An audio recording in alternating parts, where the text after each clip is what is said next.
Or is that really bright red on the back? Take a selfie, you only got a few hours left. It's the same thing anyway. I need a motion to call this regular council meeting to order. I need a motion to adopt the agenda of this council meeting. Councillor Dixon and Councillor English.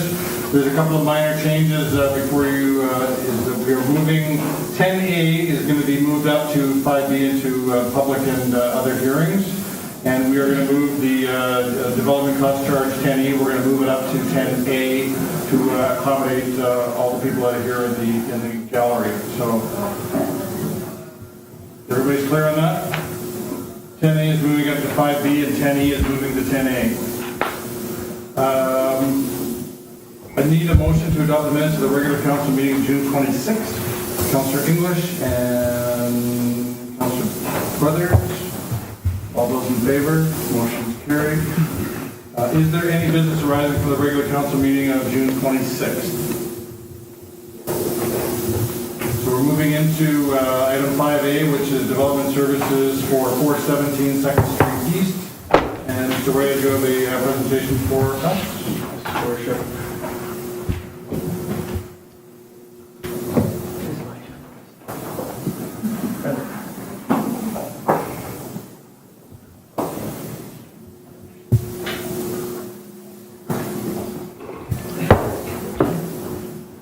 Thank you, Your Worship. Council should be becoming quite familiar with this site by this time. I've seen this in front of them a few times now.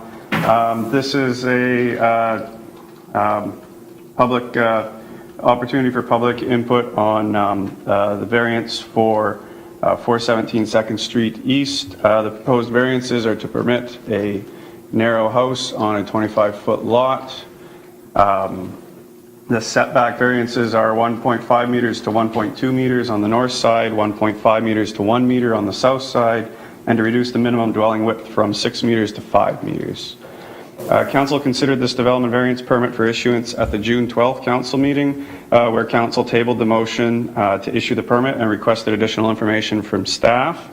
That information was provided at the June 26th council meeting, where the proposed permit was amended to also include the variance for the minimum dwelling width. Revised notifications were sent out. No new or additional comments have been received. A number of conditions have been included in the permit in order to mitigate impacts on neighboring properties. I'm not sure if we can read the fine print on that. I certainly can't. Let me just go through those verbally.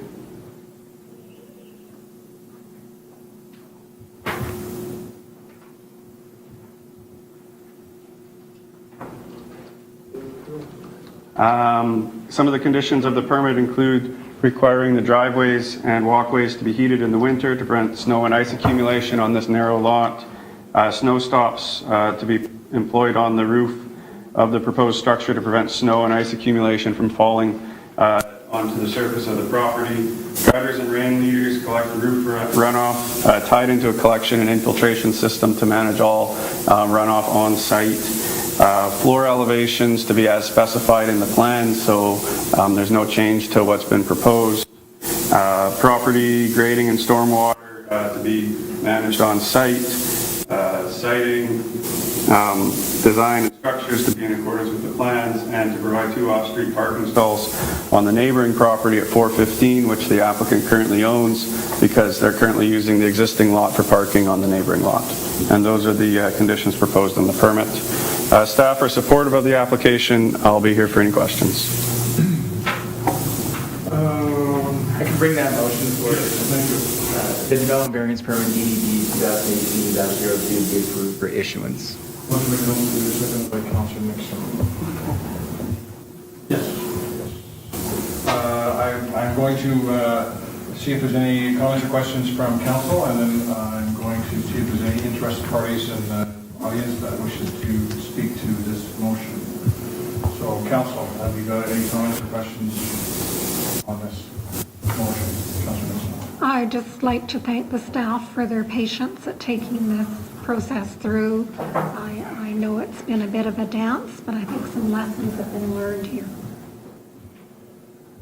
Is there anyone from the public that wishes to speak to this development variance permit 2018-02 for 417 2nd Street East? Of course you can, sir. Just go up to the podium and state your name and your address. Yeah. Hi, I'm Christian Farrell. I'm the owner of 415 and 417, and I put in the variance. And I just want to thank the city staff for their hard work. It's been a process, but we're there, and thank you guys for your hard work and moving forward. And that's all I want to say. So, thank you. Thank you. Thanks. Is there anyone from the public that wishes to speak to this development variance permit? For a third and final time, is there anyone from the public that wishes to speak to this development variance permit for 417 2nd Street East? No other comments from council? You have a motion on the floor. All those in favor? Motion is carried. Now you can thank council. So we are going to do now 511 3rd Street East, and we are, you are ready for a presentation for that, Mr. Whitehead? Yes, Your Worship. This is a heritage alteration permit 2018-03.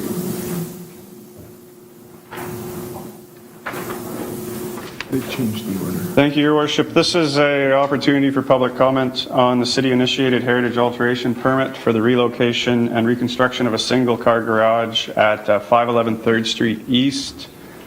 This is to accommodate the 4th Townley Victoria intersection improvements. The council supported the application, directed staff to send notification to owners and tenants within 100 meters of the property at the June 26th council meeting. Embedded within this heritage alteration permit contains 3 variances, including reducing the side yard setback for an accessory structure from 3 meters to 2.15 meters, to reduce the rear yard setback for an accessory structure from 1.2 to 0.3, so that'll be, I think we're losing the battery on the pointer, along the lane, and reduce the minimum sightline triangle for an intersection of a lane and a road from 6 meters to 4 meters. The proposal will accommodate the relocation and reconstruction, as I stated, of the Townley 4th Victoria Road intersection, specifically around developing a multi-use path along the boulevard on Victoria. There's a diagram of the proposed structure. No comments have been received from the public. Staff are supportive of the proposal as the property has a unique shape and access requirements. The proposed structure is generally compliant with Heritage Conservation Area guidelines. Council approval of the proposed resolution today will direct staff to issue the permit. Thank you, Mr. Whitehead. Motion? Mr. Duke? Yeah, the heritage alteration permit, HAP 2018-03, reapproved for issuance. Motion by Councilor Duke, seconded by Councilor Nixon. Any comments from council? Questions? And just like the previous development variance permit, going out to the public to see if there's any comments on this heritage alteration permit on 511 3rd Street East. Is there anyone from the public who wishes to speak to this? Yes, sir. I have one quick question. Just name and address first, Glenn O'Reilly. Glenn O'Reilly, Track Street East. Just clarification, I'm confused. This is in the Heritage District or not? Mr. Whitehead? Sorry? Is this in the Heritage District or not? Yes, it is. Okay, I thought the Heritage District ended at Victoria.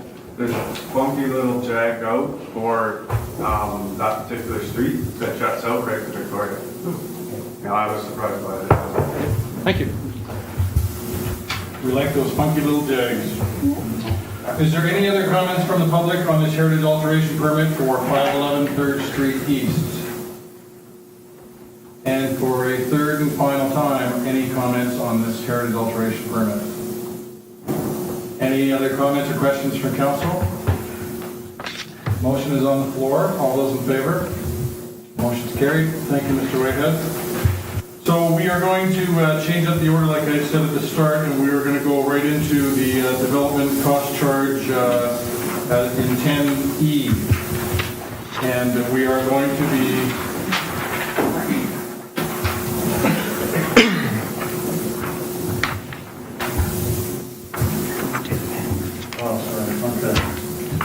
Okay. Sorry, I missed one thing in the fine print on my agenda, and we have a finance reserve fund transfer bylaw number 2230, which is 9A. If somebody, I'll bring that forward, that reserve fund transfer bylaw number 2230 be read a first, second, and third time. motion by Councilor Nixon, second by Councilor Brothers. Any discussion on the motion? Just to let the public know that open and transparent governance, that we bring it to the council table. Anytime we have to transfer reserve funds, we have to do a bylaw to bring forward to the council table. Thank you for that explanation. Any other comments or questions from council? All those in favor? Motion's carried. Thank you. So now we are on the development cost charge bylaw, and you're going to lead this off, Mike? Your Worship, we have a very short presentation here. As council's aware, we have a fairly long council report here. I think it's about 19 pages of information. This is not the background report that is required to be submitted with the DCC bylaw draft to the province, but this is just designed to help council make decisions on the 8 recommendations that are in front of them today. So I'd like to introduce Elisa Becker. Most of you have met her before. Elisa and her team from McElhaney have been working on this project with city staff, and I think we've got a couple of options here that we want to talk about, and maybe we can open up the discussion of those options, and then maybe see if there's any appetite to make any resolutions on these recommendations. Elisa? First off, are there any questions on the steps of the process? They were covered pretty clearly in the council report, but does anyone have any questions on how basically how rates are calculated, the 5 steps here? I think as we go through the presentation and we finish, I think council is going to have questions on some of the process and how we got to where this report is today. So I think we'll just go along, and I'll be watching council to see if they want to jump in, if that's okay. Okay, sounds Unless good. somebody wants to jump in right now. You got any questions? What we have today are the rates to show options.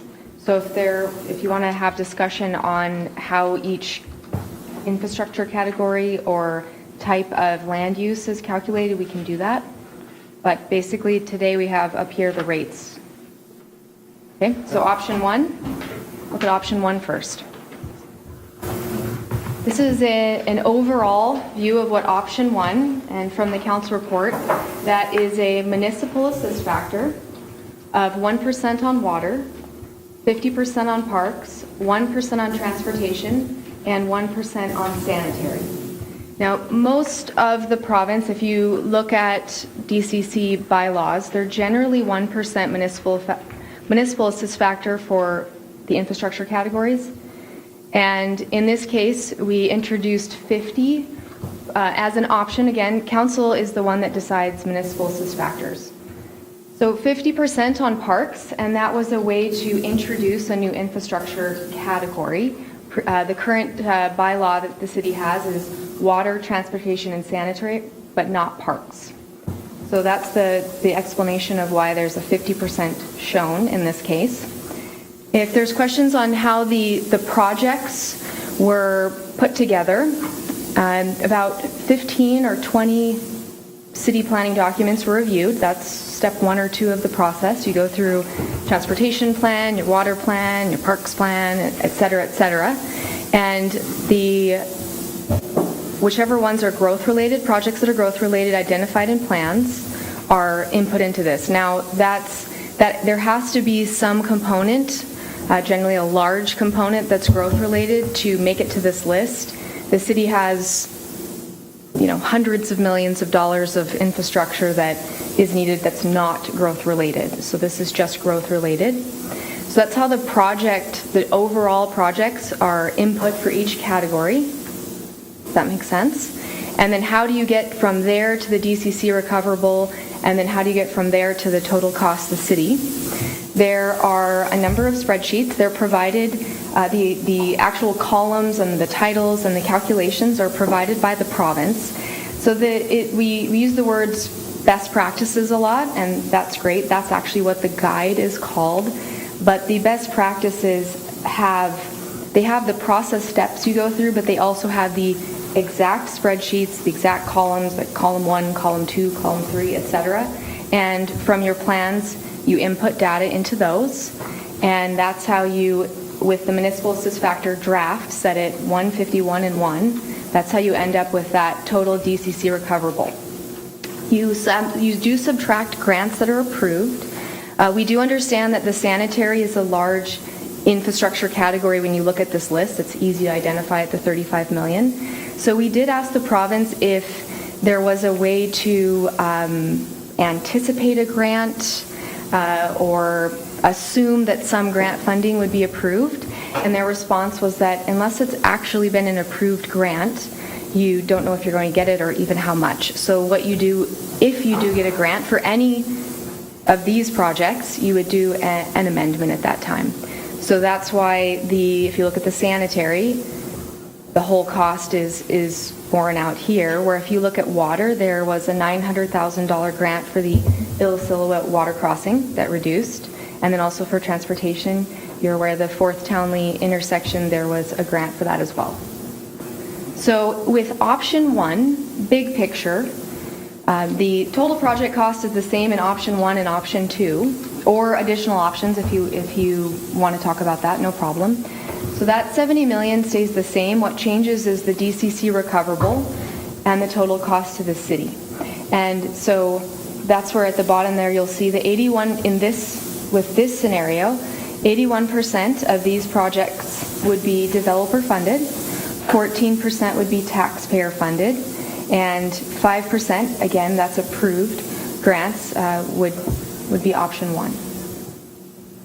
Other questions about the big picture before I move on, because we can talk about each land use individually and look at those rates. Councilor Nixon. Our mandate here today at the table is to really be looking at the municipal assist factor, to be looking at what this council is willing to put to each of these categories, correct? That's correct. Yes, that's council's main role in setting in the DCC bylaw update.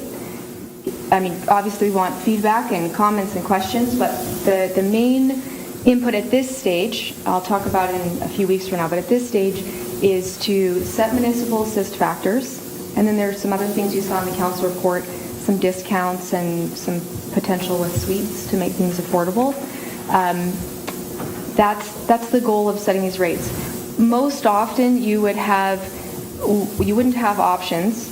You would just have one rate sheet set and a bylaw already drafted, and that would go for reading. And so this is basically broken up into steps for this bylaw update, and that has to do with the number of changes because of just how long it's been since the bylaw has been updated. So today in front of you, you don't see a draft bylaw, because there are some things for council to look at in the actual bylaw, some outdated definitions and some things like that. So today your focus with this information provided is the assist factor, and that's a split between... But having said that, council can ask questions on any aspect of it they want. Of course. And because everybody around the table here has to be comfortable with the direction that we're possibly going. And there's other options besides municipal assist factor that could be talked about if council so decided. It could be the population rate. It could be the projects.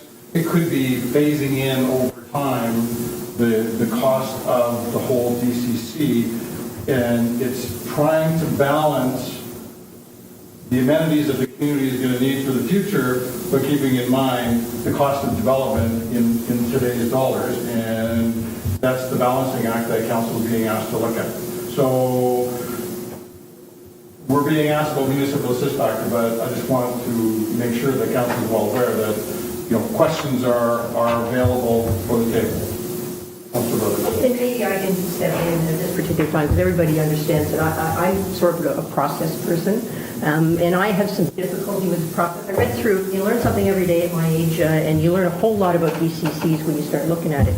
but it's really a very complex issue. And I recognize that the province mandates that you have to follow a process, and they set up best practices guidelines so that you make sure that there's some guideline as to how you follow a process. And you mentioned that there are steps from 1 to 7. And my difficulty is I don't know what happened. I sort of know what happened with 1 to 6, but the public has a whole lot of questions about the various ones of 1 to 6, and I think council probably does too. I have some questions too that we really haven't had a chance to explore, and we're jumping right to 7. So that's the difficulty I have in jumping to 7. I understand that's important, but I might have some questions about 1 to 6, and until it's presented to me in a sort of a complete fashion about what you did in 1, why you just did it, and I know you did a presentation, but I think we need something like a budget when we do a budget review to sort of figure out, okay, how do we figure out growth? And I recognize that there's a report that's missing that's going to be produced later on growth, and there's a report that's going to be produced later on, I think, on the projects and the cost of the projects and how that was all calculated. But I don't have a sense of where I'm going with it. I'm just at the end result now. And so that's my difficulty as a councillor, and I think I have an obligation to explore that. So I have some difficulty, without going through a special council meeting, I have some difficulty with being able to have time to explore all that stuff. Mr. Thomas. Your Worship, we're not at the end stage. We're not at the last step. The last step is the bylaw and third reading of the bylaw, and then that goes to the province for final review. And then it comes back once the province has accepted it. That's the final step. We're not near that yet. We're still several months away from the province giving us a final okay on this. So I'm not sure why there's this feeling like we're at the last step, because we're definitely not. What we need today is to understand where council's at with these rates, whether these rates are acceptable, and what other things we could do to make those rates more acceptable. So one of the things that I want to point out here, and Elisa mentioned it, is that even with the 1% assist factor, the residents, whether it's taxpayer or ratepayer, are actually paying for 14% of these projects. And that's because there's been a calculation previously that's actually shown that, on a particular project, 25% of the value of that project has been assigned to the city, not to development. And so for each individual project, that work has been done. And I'm not sure that it's entirely, it's not entirely a public process to do that, because it's actually professional judgment to do that work. And same thing with the setting of growth rates. So growth rates, we had 2 professional planners, 2 engineers, and several other people in the room when we were reviewing the growth rates. This isn't something that you just negotiate. This is actually a professional exercise in setting these things out. You mentioned the report. It's the background report. It is the only document that's actually required for the public when a bylaw is being presented. And that will be available when the bylaw is being presented to council. And the reason that we don't have it yet is because we haven't actually decided all these pieces along the way. So we're not going to write the complete background report until we have these specific decisions from council. I think, council needs to understand that we have a limited budget for this project. We're trying to stick within that budget. We've done a lot of engagement. A lot more engagement than many other municipalities do for a similar DCC project. And we're now at the point where we actually do need to start making decisions. The other piece of this is we have had conversations with the province, and they're quite well aware of where we're up to. They're aware of many of the comments that have been received. We are in the process of getting some feedback from them on these options. And I guess one of the things I want to say is the province isn't surprised by this increase. They see an increase after 10 years of not addressing DCCs as something that's likely to happen. So, and this is a group of people that actually, they're dealing with DCC bylaws on a regular basis. They see them from across the province.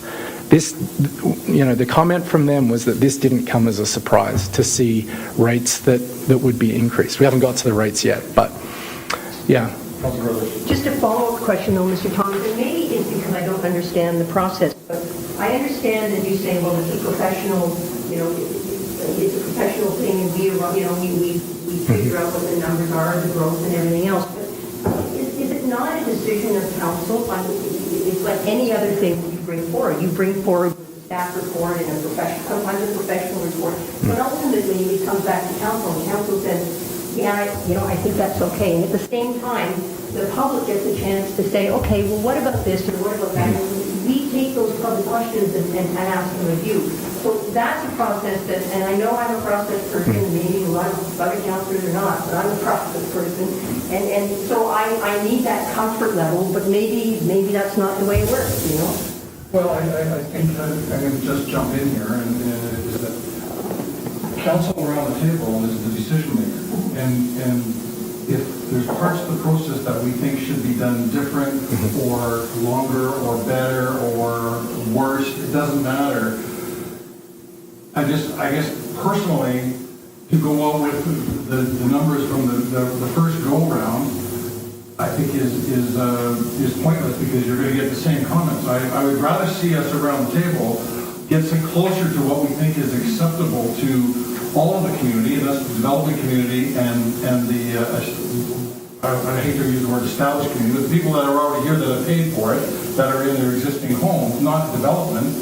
There's that side that we're also here representing. So to come up with something that we think is more reasonable for everybody, and then the council says, I'd like to go back out to the public with this and go for comment, that's a council decision to do. So we can, and I think it's important to note, and it's for, especially for McElhaney, is that we've always had a history in this town is that when something is controversial, we're better off going a little bit extra than the perception of going a little bit less. And I don't see this as being any different. So I'm supportive of more information going out to the public, but I think it's also worthwhile reminding everybody, and I mean everybody, this is the first time that this has come to a council table where council is actually looking at numbers and deciding what it thinks is going to be palatable. So this is our first kick at it right here. So I don't want to delay the presentation, but I just want to remind everybody that let's go through the whole thing, let's have more discussion, let's see where we are, let's see what's going to stick, and then decide what's going to happen for the next step. Okay? Anybody got any other comments or questions? I do have a question, Your Worship. Just going back to best practices, like it's been a decade since we've updated the DCC bylaw. That puts this group of people sitting here in a tough position. What is best practices going forward for DCC updates? Should it be done every other year? Should it be done every year? I'm sitting here, trying to absorb all of this information, and it's a ton. There's a bunch of people here that are super interested in this as well, and it's been a decade since we've done this. So I mean, it's of concern to me. I want to know going forward what best practice is. It's a great question. The ministry does provide some guidelines there. 1 to 2 years for minor adjustments. So a good example of a minor adjustment is if, as construction costs go up, amending your bylaw once every year or once every 2 years so that you don't end up with just a construction cost jump increase in the projects. Every 5 years, a major amendment. So that would be what we're doing here is a major amendment. You go back through your planning documents, your projects, your municipal assist factor, and you revisit each piece of it and put together a background report. So every 5 years, a background report should be followed, and every 1 to 2 years, minor amendment. So we'll carry on. Okay. So we're on option 1 here. Here was the big picture. Now we'll go through by land use type. So these rates, you've seen these. There's been some minor adjustments, but they're generally what you've seen. Well, not at a council meeting, but in the council report and then the committee of the whole as draft. But not as a decision. This is the first time you're seeing for decision. So single family, this is area 1, around 32,000. Area 1, RMR Arrow Heights, I'm not sure if anyone has a question on that. That has to do with some previous, the last DCC bylaw project, and it's a specific sub-area, if you will. And then area 2 doesn't have water or sanitary, and so that's why the rates are quite a bit less. Any questions on the single family rates for option 1? Multifamily, area 1, 21,000, area 1 with RMR Arrow Heights, slightly more. And then area 2, again, doesn't have water and sanitary, so it's quite a bit less for multifamily. And in general, you notice that the difference between single family and multifamily is about, you notice the difference there? It's about 2/3 of the cost. And that has to do with the basic calculations that were provided and following 3 people assumed in a single family and 2 people in a multifamily. So the DCC calculations, one of the key components of it is taking each land use and turning it into a person.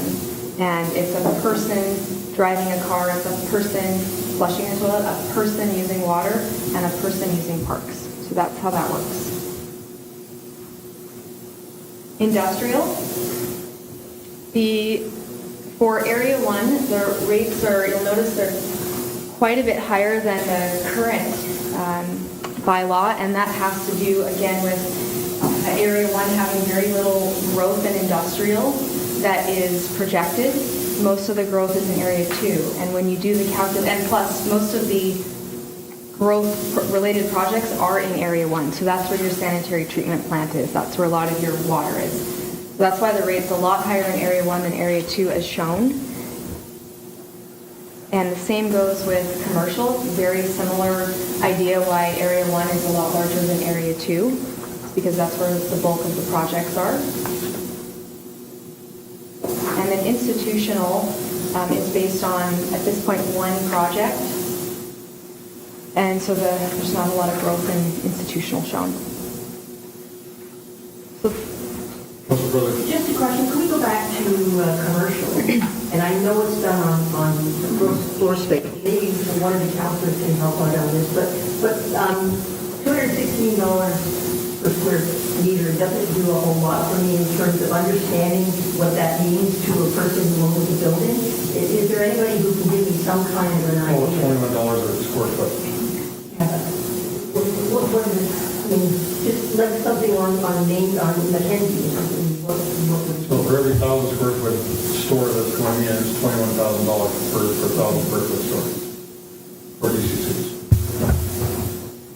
How's that for reference there? Is that close? That's good. On the spot math. I think grade math 3 times. Okay.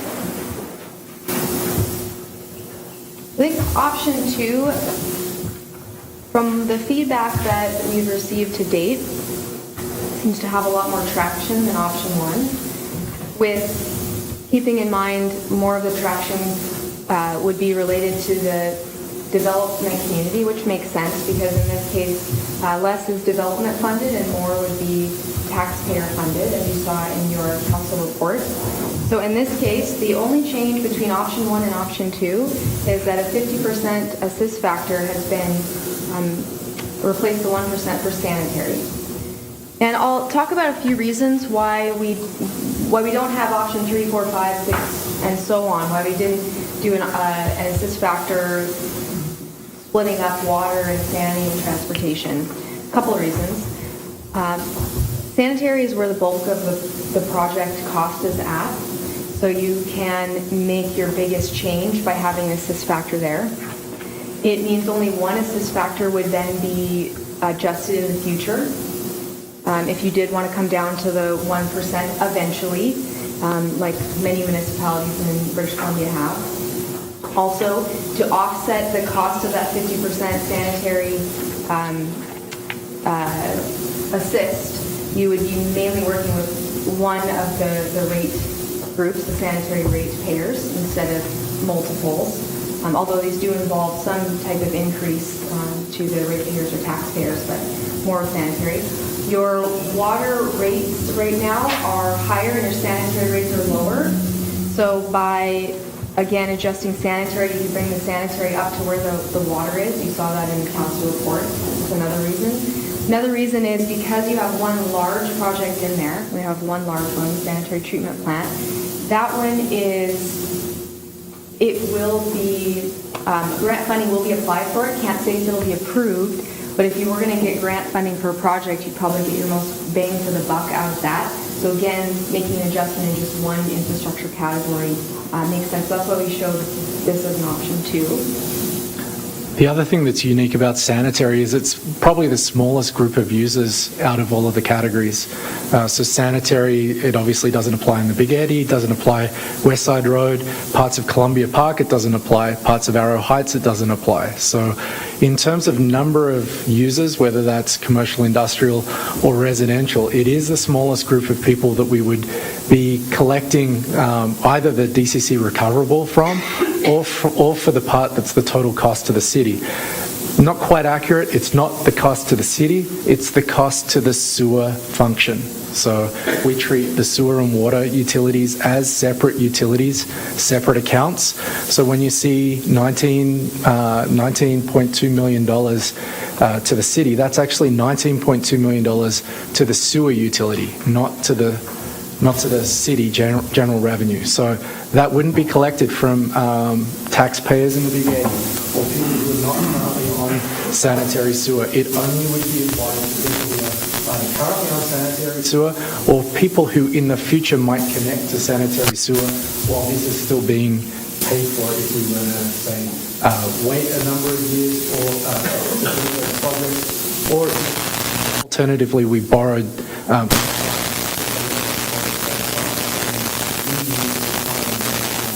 required to pay their fair share of those upgrades as well through payment of the debt cost.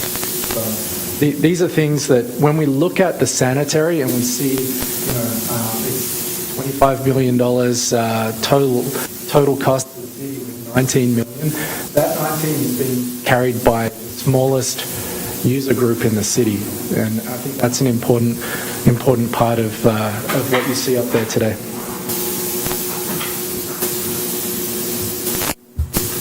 So going back to the same idea here, the single family drop, most of these rates have dropped down. There's two-thirds of the option one. So you'll see single family is down around 22,000 for area 1, area 2, 6,000. Multi-family same drop, about two-thirds of the rates, around 15,000 for area 1, around 4,000 for area 2. Industrial, same idea, there's 100,000 per hectare for area 1, 66 for area 2. Commercials dropped as well. See the rates there, 168 area 1 and area 2, 86. And then institutional, again, same idea, dropped. So, it's easy to talk about single family and hopefully everything else. So, single family house is what we're talking about. Option 2 is $22,900. Yep.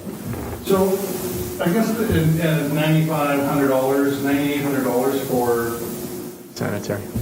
let's call it $10,000 for sanitary.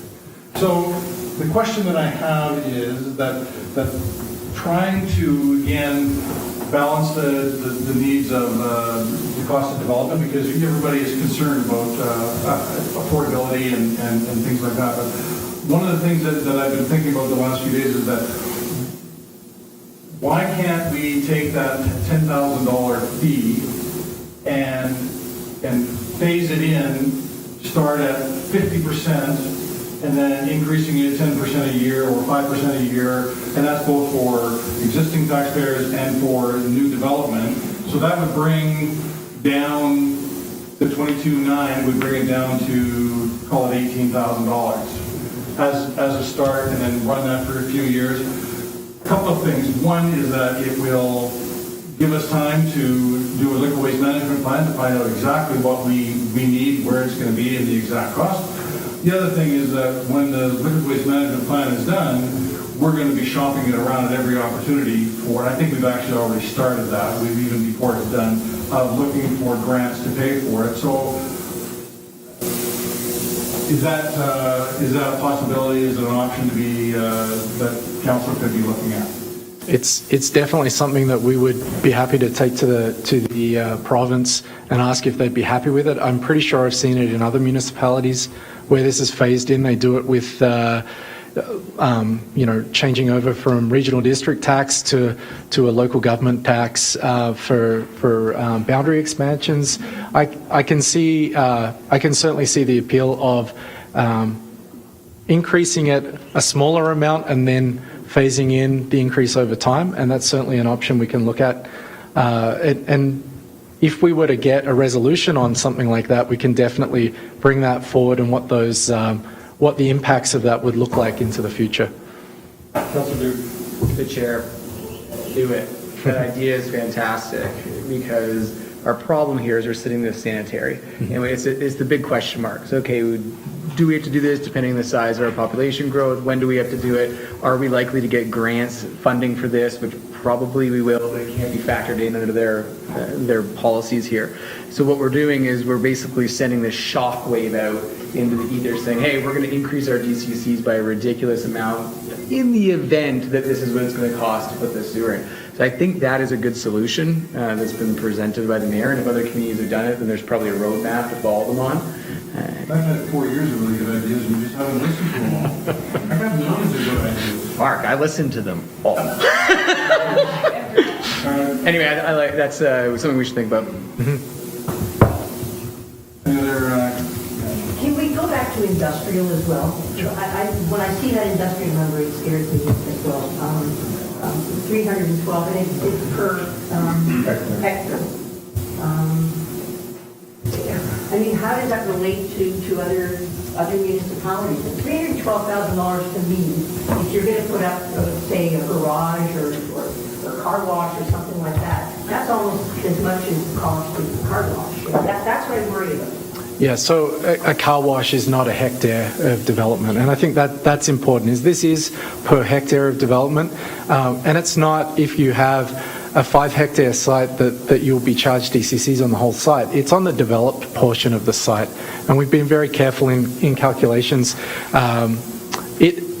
Generally, what we've found under the current bylaw with the difference between industrial and commercial is it works out to almost the same as the commercial per square foot of building on a lot of the industrial type developments. Once they've developed like a parking lot around it and a building, it works out very similar in total rates as the commercial per square meter would be for commercial, but for the industrial, it's a per hectare. It's a hectare of building. A hectare of developed sites. So that could be like large parking areas or car wash areas. It could be covered buildings. It could be stockpiles. It's the overall activity. And the reason that they use per hectare for industrial is particularly for water or road. Generally, industrial has a higher portion of larger uses the bigger it gets. So an example would be, the Downey Mill, for example, as an area, it uses like a massive amount of water, and it is one of the highest generators of truck traffic in the city. And so when you look per hectare, it's the size of their buildings is really small compared to the size of the footprint of their whole development. Of course, we don't have a whole lot of land left that's that big, and certainly any larger industrial sites that we have actually don't have water or sewer generally. So Big Eddy is under Area 2, so they would be paying the $65,000 if they're in the Big Eddy or if they're on West Side Road. Because at the moment, just to remind council, we're not doing a DCC for water in the Big Eddy. One of the things that we're aiming to do with the DCC project is get all of those big 20-year projects done. If we can get all of those development required big projects done in the Big Eddy under the existing grant, then we don't need to have a large water DCC for the Big Eddy water.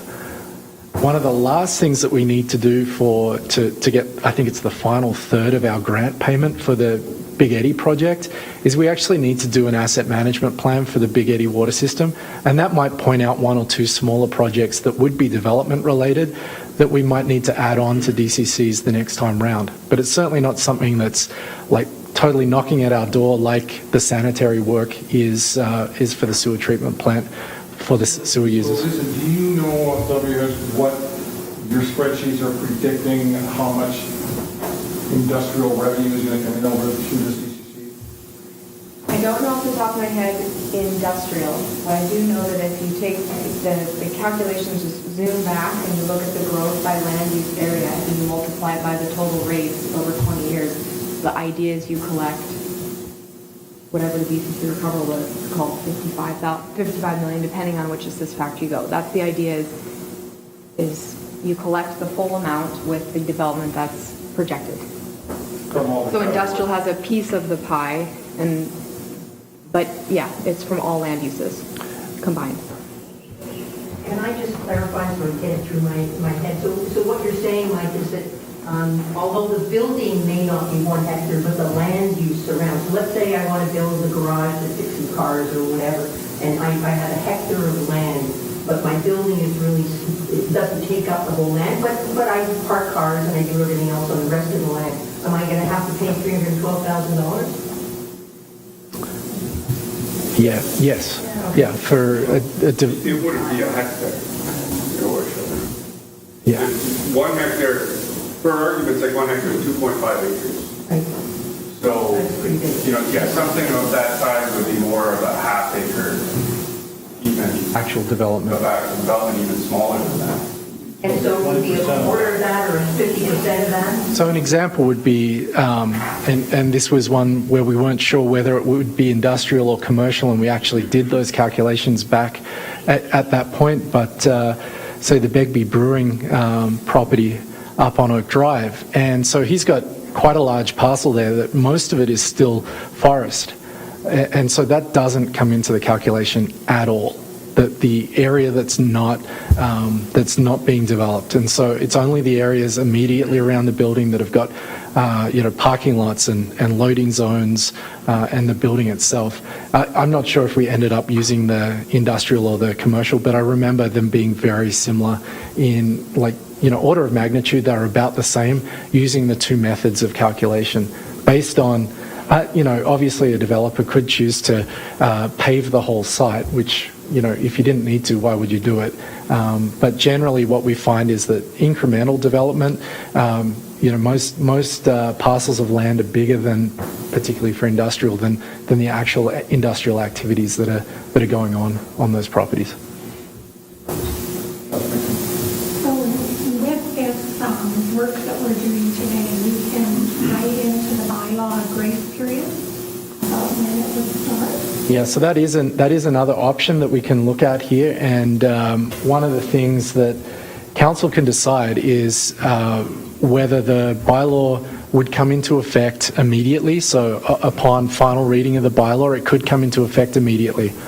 There are some exemptions for those new fees based on what they call in-stream applications. It's a slightly complicated description in the Local Government Act about things that have got development permits, subdivisions, or building permits associated with them. And in general, it's a one-year exemption from the new fees for those activities.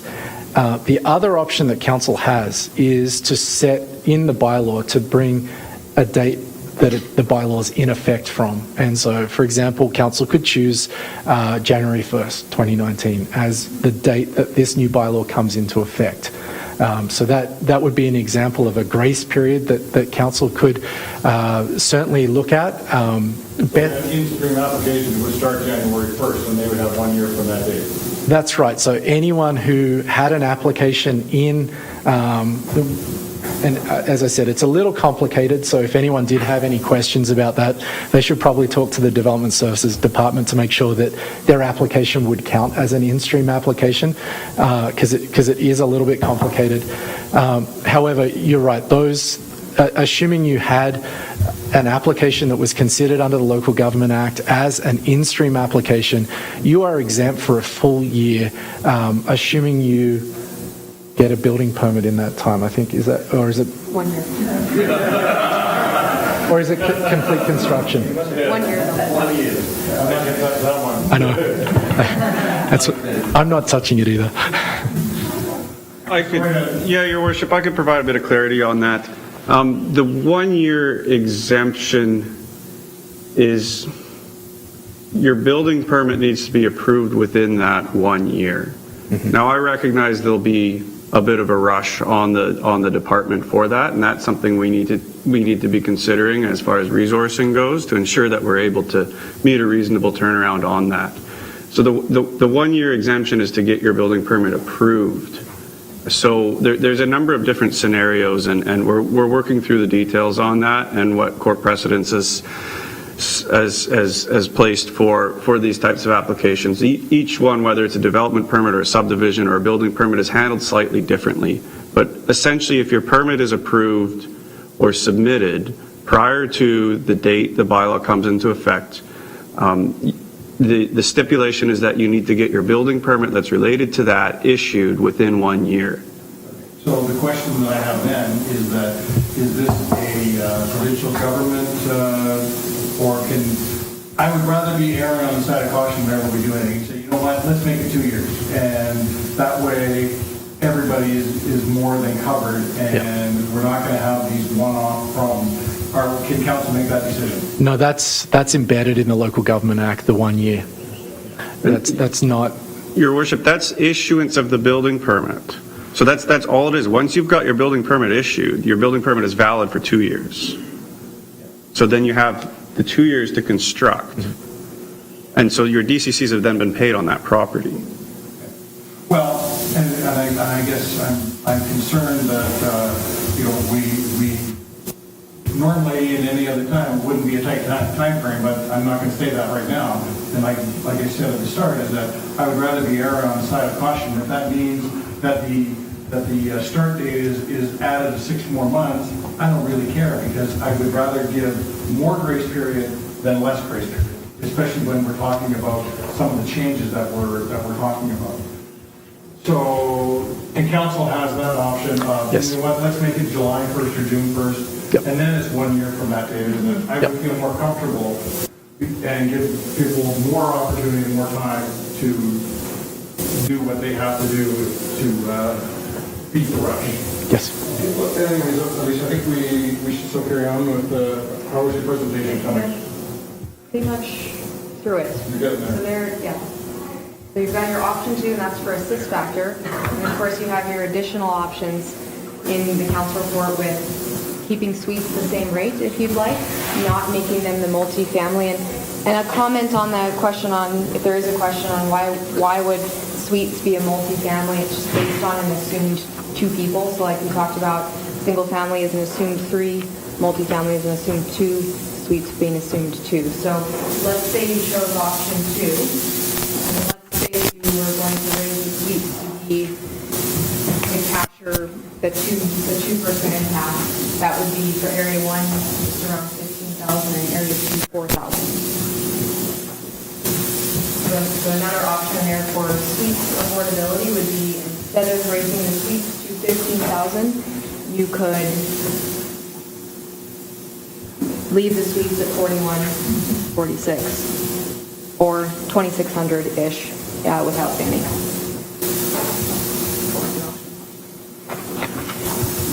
And that was the rate prior to, is that what we're talking about? Yeah. That's the existing rate. Okay.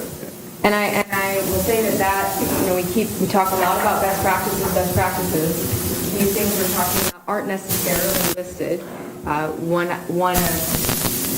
keeping the suites rate the same. However, we have presented that to the province as a question, And they do recognize that while they are there to review the work that's been done, basically the background report that generally looks the same province-wide, there will be some differences. So City of Revelstoke's background report, instead of suites being multi-family rates, to the right of the parking there, instead of suites are proposed to remain the same as an affordable housing response. But again, keeping in mind that that doesn't necessarily follow all the steps that would be outside of it.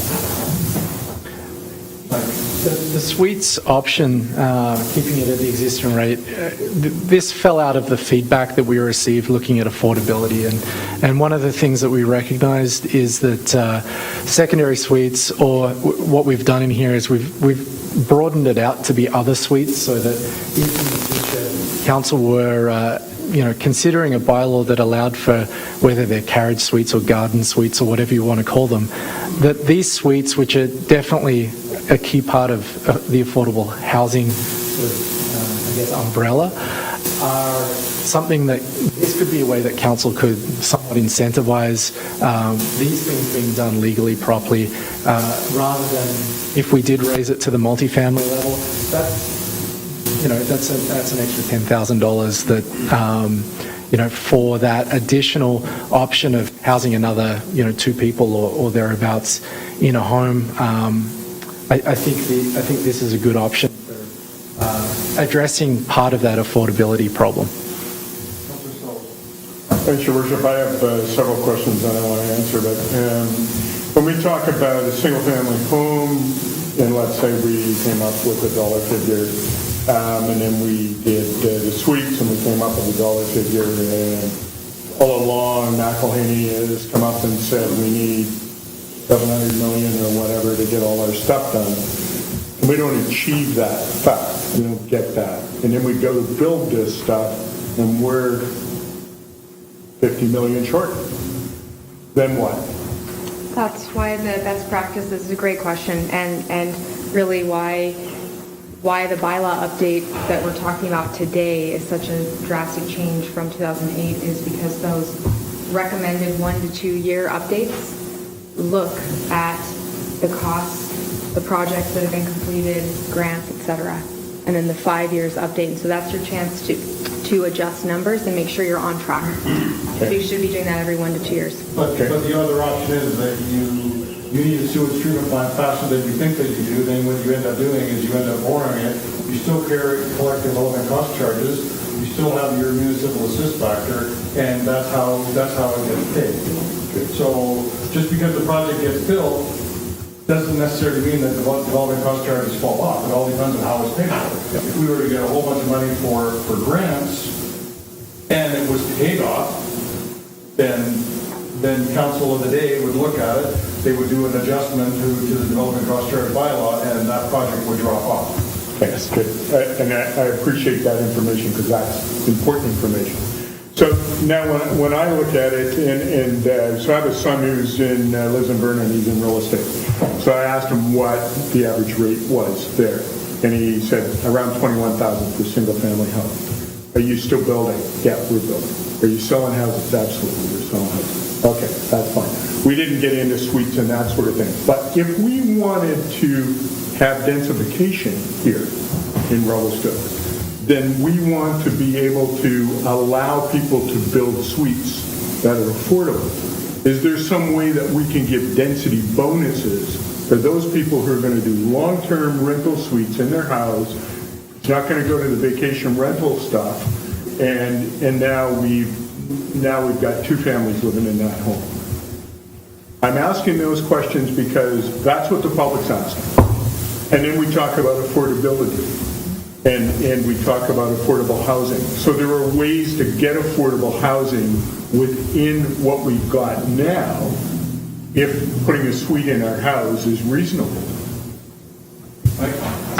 So there's a couple of things there. DCCs aren't the answer to every affordable housing problem out there. And I think this is definitely something that some of the other departments, development, services and economic development, looking at the affordable housing piece. What we can do with DCCs, the one thing that we can do is provide we can provide a discount for not-for-profit affordable housing and for-profit affordable housing. The challenge with the for-profit affordable housing is that you would end up with covenant on title that would restrict that to that particular use for a long period of time. It might be 10 years, 20 years or more. I jokingly said to someone when we talked about for-profit affordable housing, is that we don't see a lot of for-profit affordable rental, for-profit rental housing in town as the multifamily sort of for-profit, because these are projects that are usually funded by longer-term investors like I don't know, like a pension corporation or something like that. And generally, what we're seeing in the market is that the for-profit is for-profit on a sale, that one-off transaction from the developer, and then if the owner wants to use it as a rental property, then that's a different transaction than the development of the actual property. What I haven't seen in any of the bylaws, and I'm not sure that the province would be really supportive of, is looking at for-profit affordable discounts for secondary suites. What I think they're looking for is managed for-profit rental accommodation, like an apartment building or something like that. And this is sort of a whole nother thing with affordable housing. Single-family housing as a housing form is not the answer to affordable housing long-term for any community. We need to be looking at townhouses and other multifamily types of development long-term. And so when we talk about DCCs, we shouldn't be trying to solve all of the affordable housing issues using this one bylaw. It's not the right tool, but it's definitely part of the equation. And I think what we're doing, so even if you did a for-profit rental discount, it would be, the most that we would probably recommend is 50%. Well, what we're doing with the secondary suites is saying we're actually reducing it more than 50% from the multifamily. It's actually like a 66% reduction. So these are things where I'm not sure that we'll get the development forms as a result of a DCC bylaw policy. And this is certainly something that we saw with the existing DCC bylaw, that larger properties, so larger lots, actually had higher higher DCC rates. And we've removed that in this because, some municipalities have tried to use that to encourage subdivisions with smaller, denser development. But what we found in Revelstoke is it's actually prejudiced against areas that don't have sewer. So the DCC's rates are actually higher per acre because of the size of the lot. And so instead of doing that, we would have one rate for single family houses, which we actually received that feedback from the development community, that they wanted to see the rates simplified and they would know what rates they would be paying upfront, rather than having to do a calculation each time they look at a single family house. So what we're talking about now is what was the previous secondary suite rate, and what are we talking about now in option 2? Sure. So the 2008 bylaw, the secondary suites with sanitary sewer, it's 4,100, and without sanitary sewer, it's 2,600. Is it 2,600? Yes. 2,600. So, because if council wanted to make a strong statement about secondary suites and densifying and all that, we could actually cut the secondary suite right out and make it zero. You could. I wouldn't recommend going lower than what we've got today, generally. No, I'm not. I'm kind of in between the two, but the bottom line is that we want to be encouraging, and DCC, the way that we're drawing it right now, is encouraging secondary suites. It's not discouraging. Yes, that's right. Where if you start getting up to 50% or more of a single family, you're discouraging secondary suites. That's right. Councillor Brothers and then Councillor Lambert. Like, I hear your point about, you want to simplify it and everything else, but something that sticks with me, and maybe you have an answer to this, is in RMR, people are building, a multi-million-dollar home, and big homes, and so they pay the same amount of EPC as some family who's trying to build a home and build a smaller home. Yes. And then the reason why is the DCC calculations for residential, they're not based on square footage of house. They're based on users. So it's really 3 people. It's using water, using sewer, driving roads. So then there are some incentives like zoning, and there are other ways to incentivize smaller houses, but within the DCCs it's a per person usage. It just seems inequitable to me, It just seems like you're putting the burden on small families, you're trying to encourage families to come in and build houses. It is a one-time fee where the larger houses you would assume would. Taxation. Mr. Wade, you want to follow up on that? Yeah, Your Worship, just to kind of put a different lens on it, we looked at it by using an average number of people per dwelling.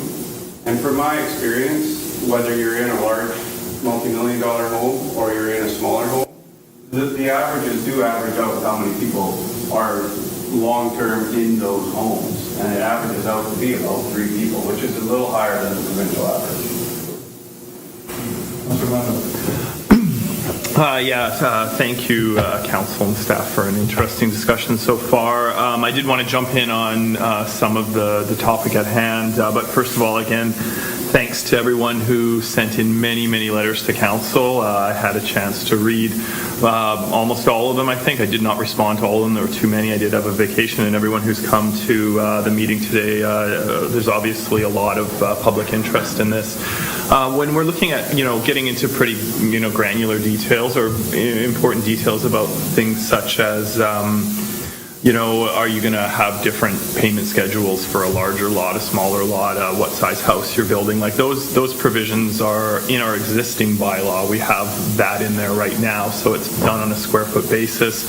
If you look at what some other communities are doing, Kelowna is an example. They have basically not only for affordability but also for trying to promote infrastructure, or trying to promote development in essentially downtown areas, trying to prevent sprawl. They also have policies written into their bylaws that achieve those goals, be it for affordable housing or also for not having as much draw on infrastructure that you get when you're creating more and more suburbs and expanding out there.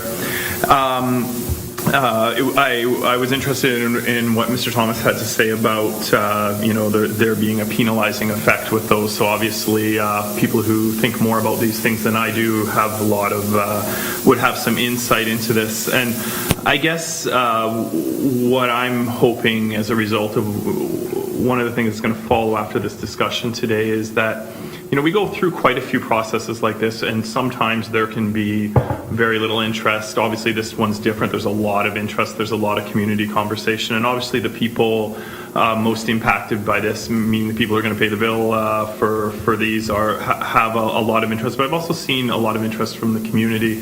What I would really like to see, and it's also something that's outlined in the best practices guides for DCC bylaw development, is what would put me, make me a little bit more calmer right now, is to have some assurance or maybe some consensus at the council table that after today, that we have a pretty clearly defined public engagement process where we can go into some of the level of detail questions that I'm hearing councillors ask today, that I'm definitely hearing from the community, where we can sort of present our rationale, present our thoughts, and have an additional opportunity to make sure that we're satisfying people's calls, and there was many from the public in the letters, to have some more consultation, to have a bit more discussion about this, to allow people to wrap their minds around it, and also perhaps do some fine tuning, because I don't feel like today we can come up, as the mayor advocated for earlier, a proposal, a first draft for everyone to take a look at. I think we can achieve that today,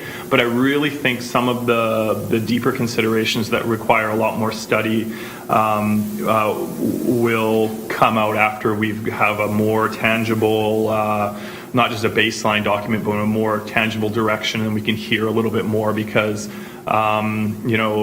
if we were to, for example, the topic we were talking about at hand today was, maybe do it by different square foot or maybe have some sort of a schedule that incentivizes, core development or development in the downtown area, for example. Those are not things that council does at the council table. That's up to staff to go back and do the homework and come up with proposals for those.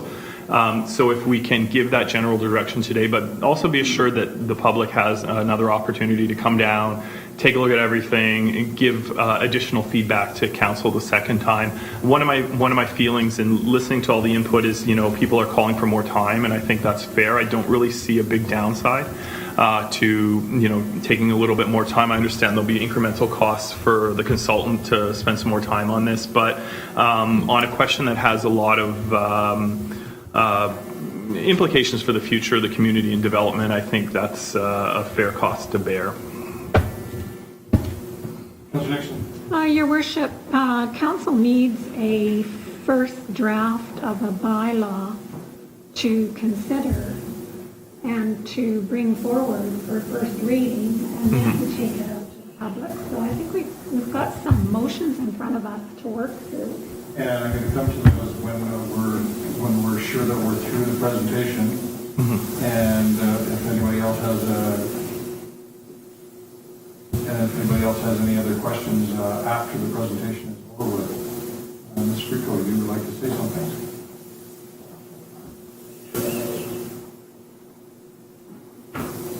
Hi, thank you for your worship. Just one quick comment. Councillor Schultz comment about the discount rate for private affordable rental housing. I think it's a good question, and I think it's a good comment. I'm not in disagreement with Mr. Thomas that it's unlikely that someone would want to develop private affordable housing.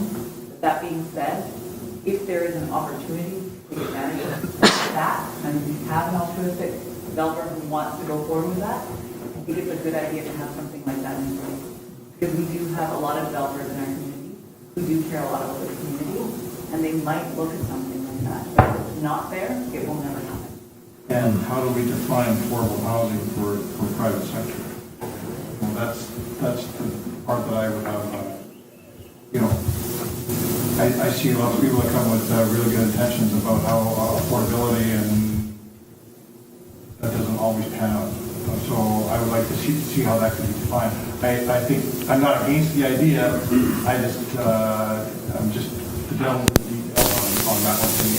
Absolutely, and I think what Mr. Thomas was saying about it would have to be a time frame and a time period. Most affordable housing, when it's done like this, with a covenant of some form, it has to be over a significant period of time to make that a valuable proposition for our community. But if it's not in there, then there is no option for that to happen. And so, yes, it's probably unlikely, but at the same time, I don't think it's very county. So, just a question to Lisa or Mike, that Councilor Nixon brought up about coming to some kind of resolution on bylaw.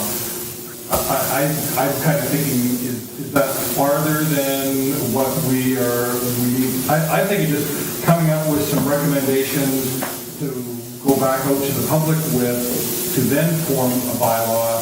I don't know if we need to go to that final step before going back to the public. That's the question I'm asking about the process. Did I make myself clear on that? Kind of around with that. So you're saying that you would come up with some rates for consideration? Well, I'm making some notes of some of the things that we're talking about, and the item that I brought up was phasing in the sewer and having only, phasing in half of the price of the sewer over the next, say, 5 years. That would bring single family down $5,000. Secondary suites, keeping that at the current rate rather than an increased rate. Now, does all that have to be approved as a bylaw to go back to the public and then look at it?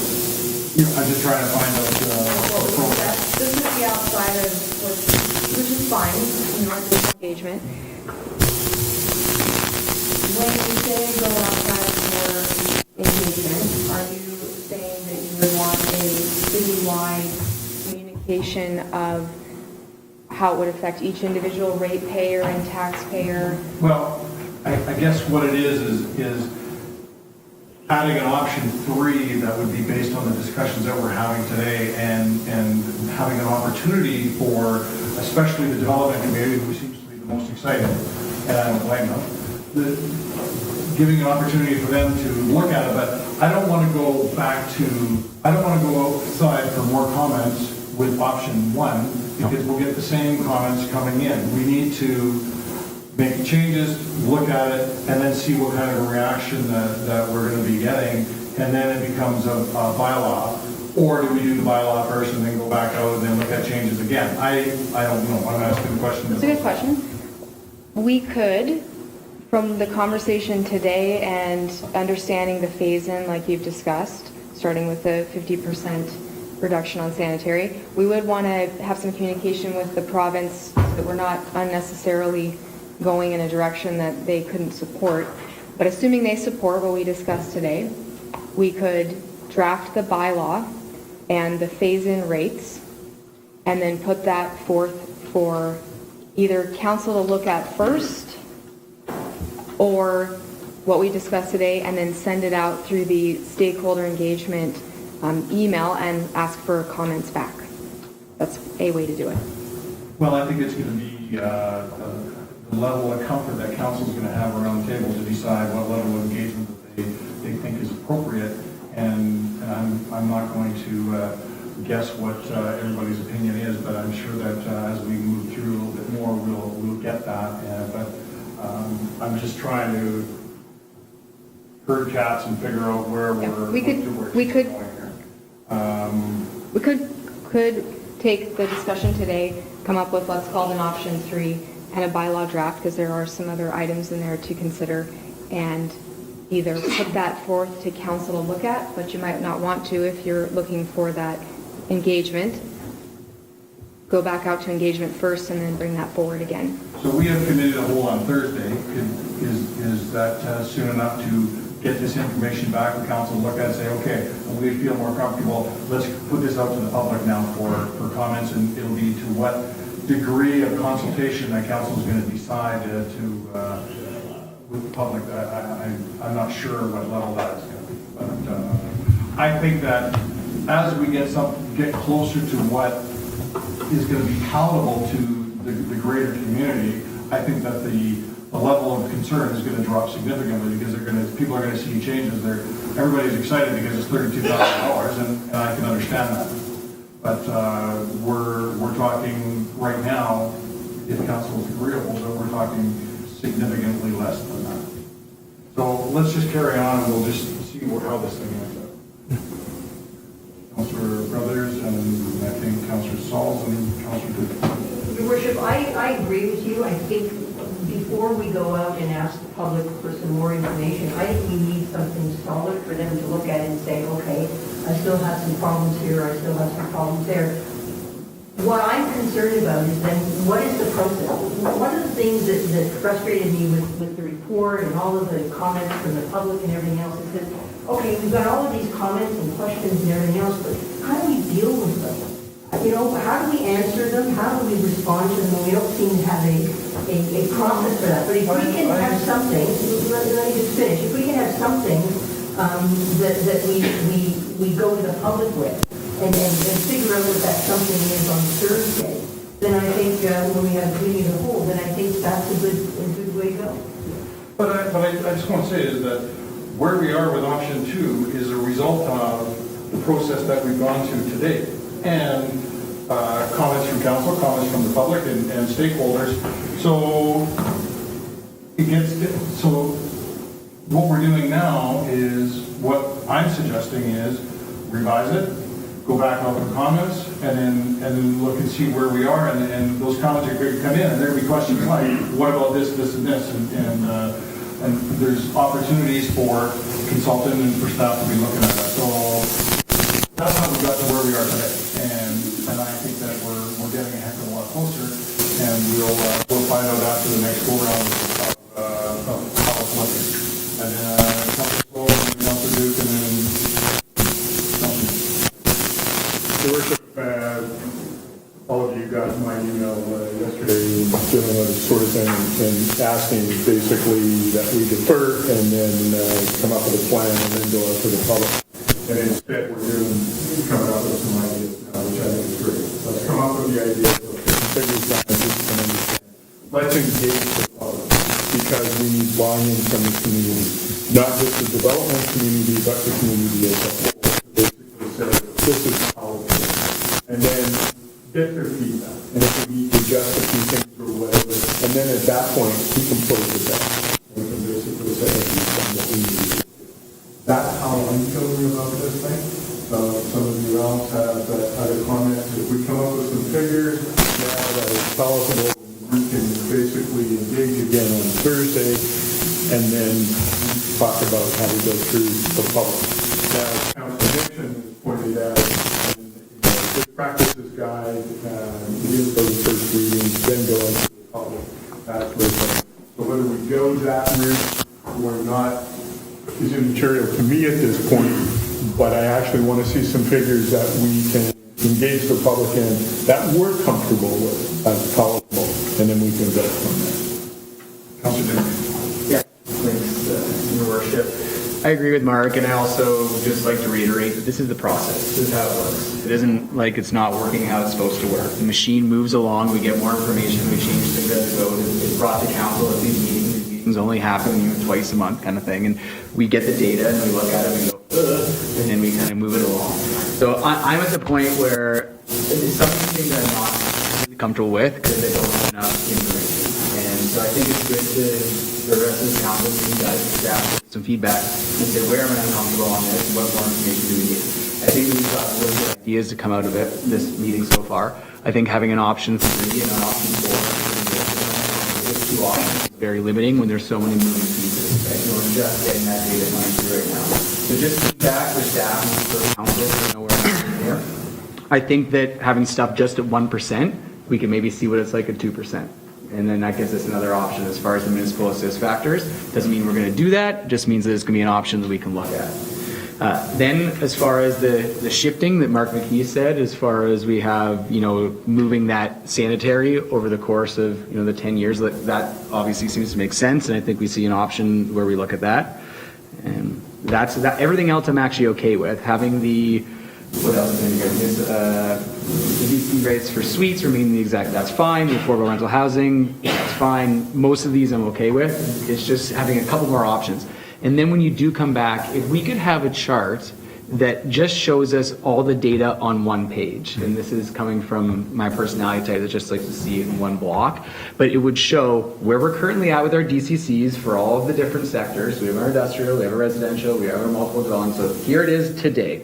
Here it is for option 1, here it is for option 2, option 3, and option 4, and another column that says, here is what other communities are like. Because for me, that's a piece that seems to make sense to this, especially for the development community, when people are looking at Revelstoke versus Fernie versus Kimberly versus Golden, then that column is what's going to show us, okay, this is what other communities are charging their DCCs.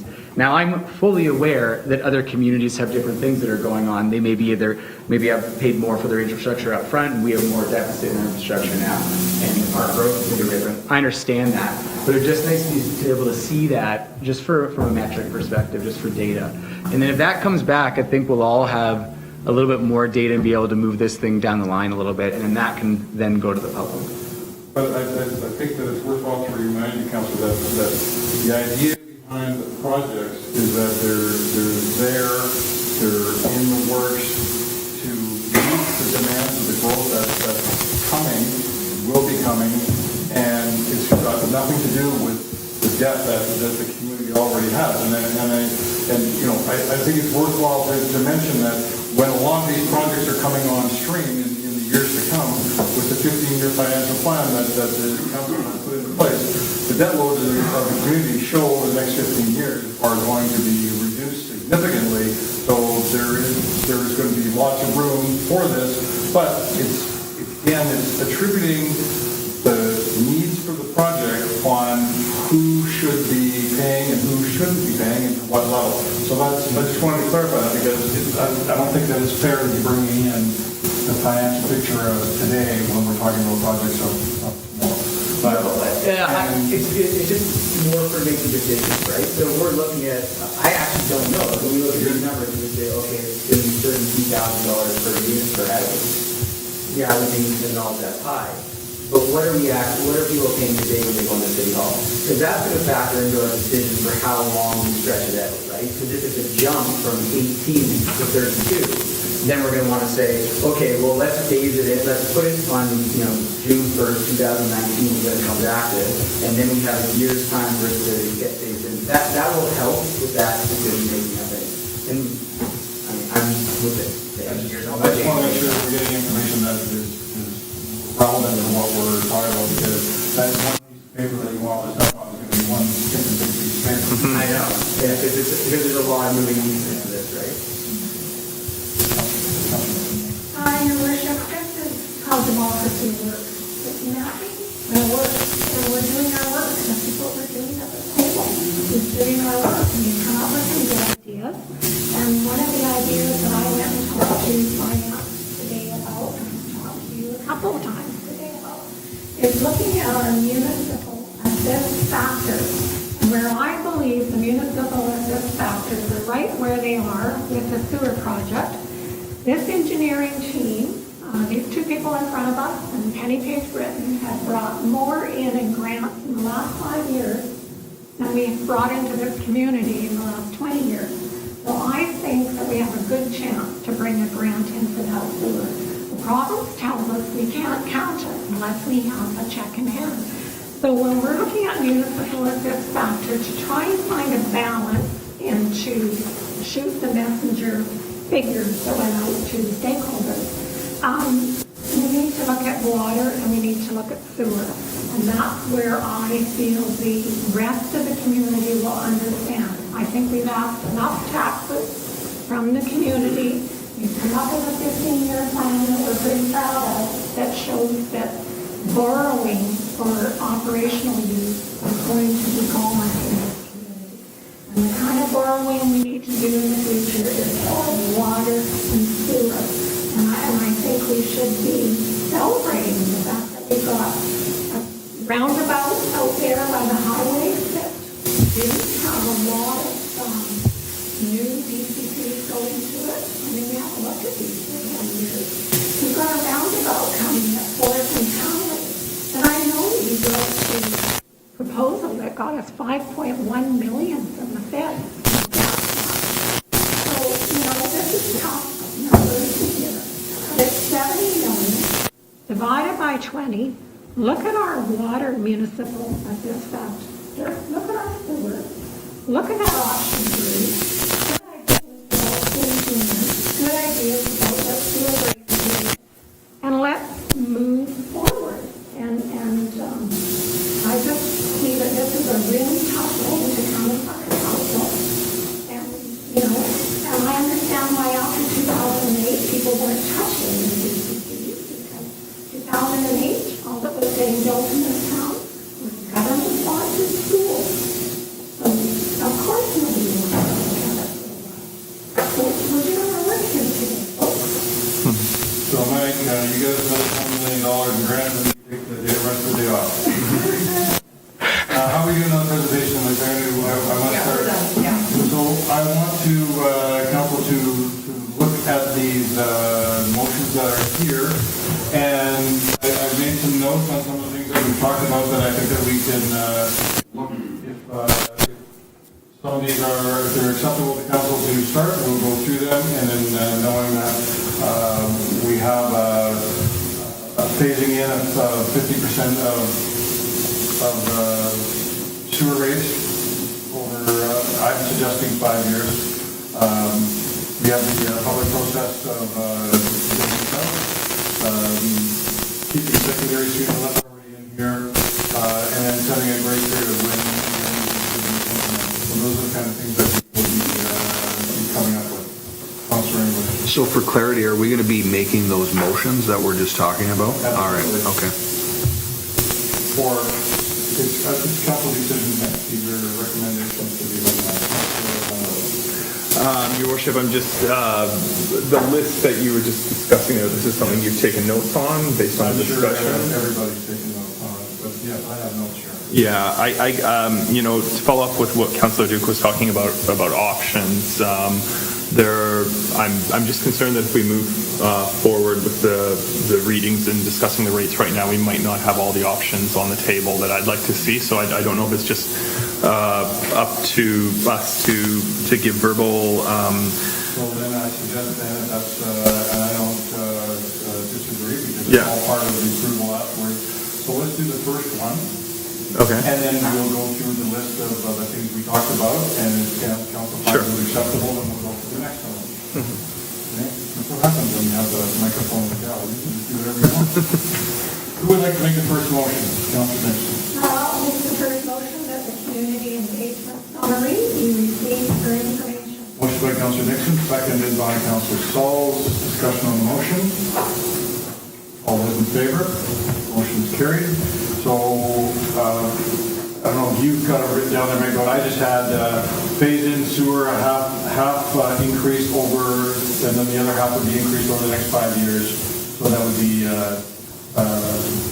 that would knock the single family, generally it's $5,000 off of that 22.9 rate, and then it would, that $5,000 would then increase over 5 years. Yep.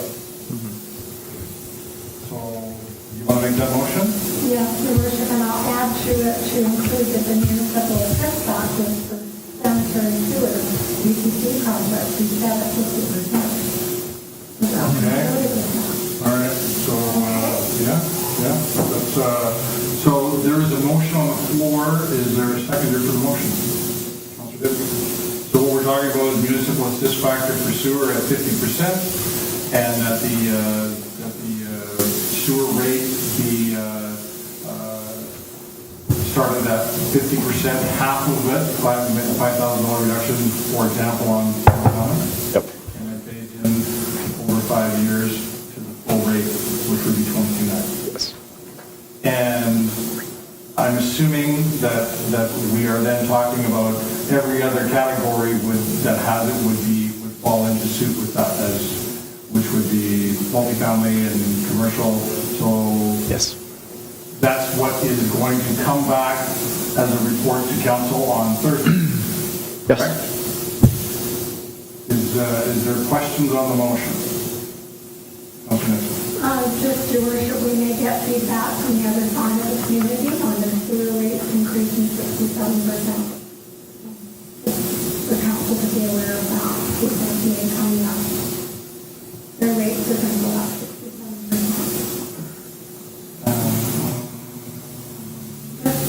Mr. Thomas. Mr. Chabot was first. Yeah, Your Worship, I was looking for that kind of clarity as well. I guess I don't understand what the intent is here. What we know is that information tells us we've got $71 million of projects that need to be funded. If you're going to forego or further reduce the collection from new construction for a period of time, are you going to make up that lost revenue from user fees, or are you going to backhand load the program so that the higher rate kicks in to make up the difference? And if you are going to backhand load the solution, it means you're going to build the projects later, in which case $35 million for a sewer treatment plant maybe becomes 45. So I just don't know what council is suggesting here in terms of the overall. Well, I think to clarify is that we're talking about ECC rate. We're not talking about the regular tax rate. We're just talking about ECCs right now. And I guess the way that I look at it is that with 50% of the municipal assist factor going on to residential, one of the things that we are working or assuming, and we're assuming that we're going to be shopping our project for grants. The grants are going to accrue to the taxpayer, and we may not be increasing the taxpayer anything. We could, and this is not part of this motion, but we could take the regular sewer rates, leave them what they are and have a 5-year moratorium other than regular operating maintenance. But we could leave it the way it is and go after the grant. The risk that you run is that if you don't get the grant, then the taxpayer is going to be borrowing money and paying for, but all taxpayers are going to be paying for the debt on that 50% of the sewer treatment. All sewer rate payers, yes. Yeah, that's right. I support the notion of getting the cost down. I don't believe the ministry is going to support a DCC program bylaw that shows $71 billion in expenditures if the revenues to support that aren't there.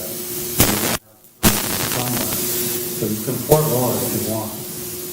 Are you foregoing the community future? Massive increases more than we're looking at today. It's just what I ask you to consider.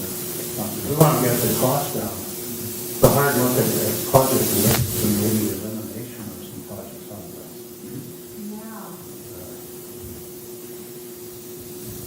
And I just don't quite understand. Well, every action's got a reaction, and we're going to have, that's what we're here for. So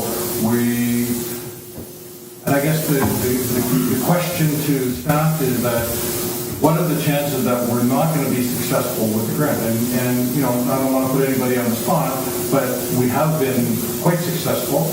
We're already going out looking for grants for the sewage treatment plant.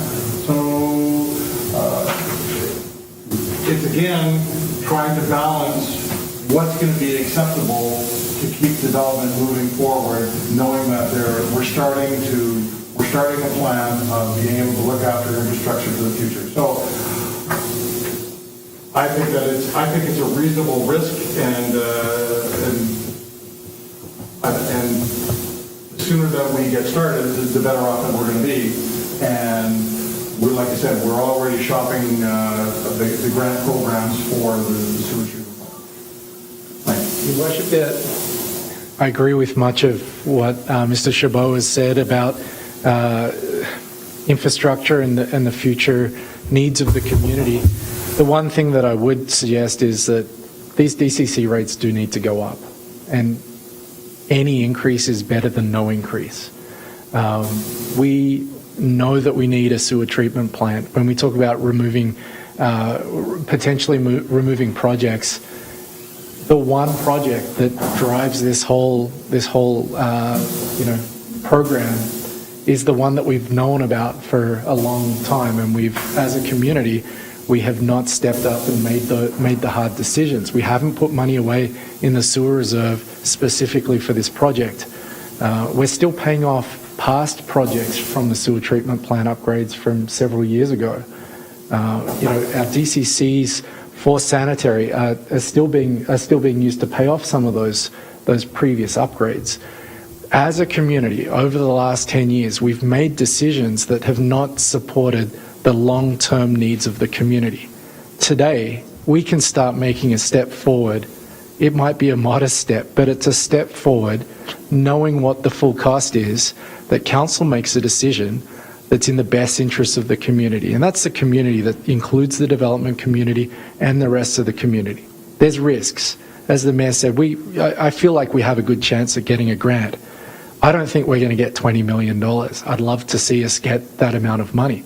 But I don't know that that's feasible for this size of project, given the amount of money in the grant programs that are likely to be out there.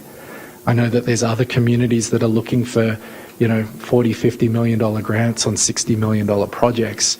And I think they're very concerned that they're not going to get that money, but they still need to do the project in the next couple of years.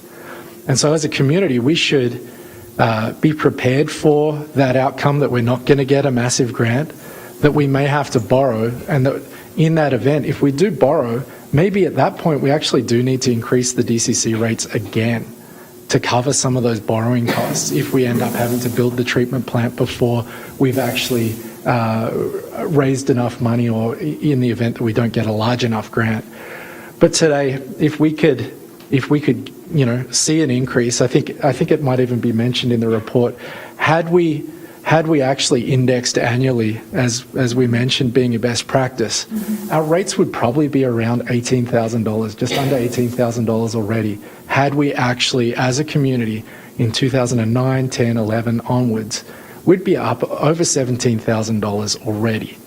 And so, I feel like the mayor's suggestion of a 50% phase in on the sanitary provides, basically we reach about what we would have been anyway had we indexed, and then we move up from there to meet rates that I think are more palatable to the remainder of the community.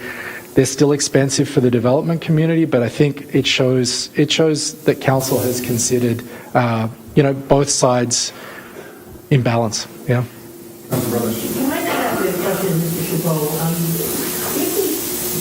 On the assist factor, if we set, let's say we have $77 million of projects we have to do, and we set the assist factor in, or you said the province probably would not agree to You that? can set it in anything you like, but you have to propose and show how it's going to raise the required municipal contribution there. And in the case of the sewer plants, it's the sewer user fee. Yeah, you can pick a number, but you can't send them a program that's bankrupt and unfeasible. You've got to show how you're going to pay for it. And you'll submit it in your 5-year financial plan. You'll adjust your rates in accordance with it. That's all fine. Motion's on the floor. Is there comments, questions on the motion? Is everybody clear of what we're talking about? Comments? All those in favor? Motion carried. Your Worship, item 2. I just wanted to double check that I covered everything with that Councillor Lando was talking about. The other only comment I have is the grace period was one of the other. I don't know if you wanted to deal with that before we carry on. I'm looking at you, Councillor Lando. Yeah, I would just, I think it would be good to have clarity if we're going to go to the 1-year grace period, just so I'm sure that would put some people at ease. It's the implementation date is going on, because there is a 1 year is a provincial regulation rule, not our local rule. So one of the things I mentioned earlier was we talked about starting it on January 1st, and you have to have your building permit approved within a year. So, well, I would rather err on the side of caution, that means extending the start date for 6 months. Again, it's up to council to decide. We can start this on June 1st, January 1st. I'm looking for a motion. Your Worship, I'll make a motion that this be implemented June 3rd, 2019, and not give the next council time after the budget is done. I just wanted a little bit, perhaps Mr. Whitehead can provide clarity again regarding what would qualify for the 1-year grace period on the implementation of these ECC rates. It seems that some may think that if I make an application on June the 2nd, 2019, as long as I get my permit in a year, I'm exempted from the new rate. No, I have to have an application that's fully complete before June the 1st. I have to pay the associated fees, has to be capable of approval, right? Yes, through your worship. So let's run through each permit Let me get a type. seconder for the motion first. Who would like to second this motion?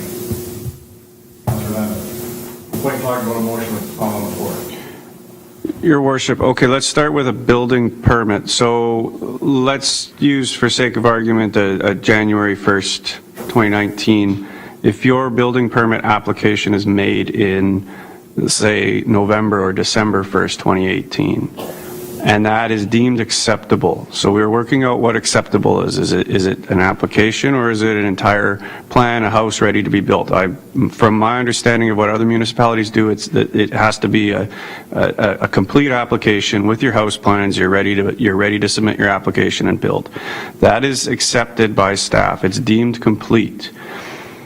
Then you are considered in stream, which means you have a 1-year exemption to work through the rest of the details. So say the building inspector says, okay, this looks like a complete application. We take it in before the bylaw comes into effect. Okay, now the bylaw has come into effect. we're still processing your application. We say, okay, we need these schedules, this, that, or the other thing to issue the permit. So then the permit is issued, has to be issued within that 1 year. You pay your DCCs. DCCs are now paid on that property. That permit is then open for 2 years to finish your construction. And so you've got 1 year to get your permit sorted and issued, and then your DCCs are paid. Is subdivision different? Subdivision is different. We're working through subdivision right now. Subdivision, you would be exempt at subdivision stage for 1 year from generally its application or PLA issuance. So you'd make your subdivision application, it'd be deemed complete, bylaw comes into effect, PLA is issued, you have one, if your PLA is issued within that 1 year, you then have within that 1 year to make your building permit application. Now, building permit application may still apply the new DCC rates, so we're looking into that right now. A development permit, your development permit has to be submitted prior to the date of adoption or implementation of the bylaw, and then you get a 1 year to get your building permit. If you get your building permit, then you pay the old DCCs. If you don't get your building permit within that year, say it takes you 2 years to get your plans done or what have you after your DP, then you pay the new rates on your building permit. We're working through, we're going to build us a brochure or a handout that goes through each scenario, and that'll be available to the public well before this bylaw gets adopted. Councilor Duke likes them on one page too, so if we do it all on one page. Might be a couple. Hold it at 4. Councilor Duke, you have the floor. Yeah, for sure. Thanks, Your Worship. Just a question, because I think that we can set it for June 1st, but that might not be in the best interest of the corporation. And I think that Mr. Whitehead probably knows the best date, knowing that we want to push it along a little bit so it has a later start date, what is going to have is going to be the best possible timing, right? Because I know June 1st is the time we are going to get a heavy log of applications coming in. So for us setting it at June 1st, is that then going to double the load of applications coming in? So it would be better to push it into by August. I'm just looking for staff, including Mr. Whitehead, on what he would suggest. Well, I guess when I look at it, yeah, I don't mind jumping in here. But I have to, through the chair to Mr. Whitehead. I have the floor. I have a gavel too. Yeah, I get. And I guess that was the reason why extending it for 6 more months is that we were originally talking January 1st and err on the side of caution. You can keep erring it farther and farther, but at some point you have to cut it off. And it's the application coming in the door is what triggers if it's what he sees that it pays. If it comes in the door fundamentally complete, then that's what applies. And so it doesn't mean that the first week of June they're going to get all this stuff out, they get a backlog. I don't think that really matters. I think that the purpose of it is to extend the time frame for the development community to give them every opportunity to get their stuff in. So I'll hand it over to Mr. Whitehead now. Through your worship, the highest expected resourcing load will be around determining whether application is complete. So it won't be as extensive as a full permit review, but it will be still going through the permits. I would expect a rush starting 30 days before the bylaw comes in. Everyone is busy in this community. The designers are busy, the builders are busy.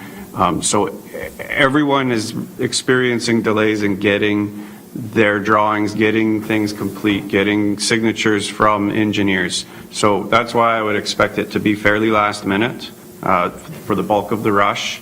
Also, you need to get commitments from from contractors need to be getting their commitments from the owners of the properties or the builders. So, that can be difficult because you need to line up financing, and to be doing that 1 year out from when you plan to build may not be happening. So there's a lot of variables there. Ideally, we would prefer not to have it come in during a spring rush or summer rush, but we will have to resource our department accordingly to get through these things. Motion's on the floor. Is there comments on the motion? Want to make an amendment, a recommendation, or you want to speak against it? You have the floor, sir.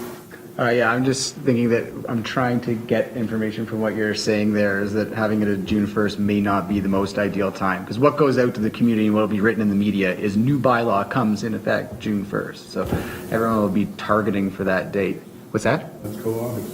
Yeah, that's what I'm thinking. Do an amendment to push it. Would that be better for the park department? My recommendation, Your Worship, would be January 1st to get this earlier. 2020.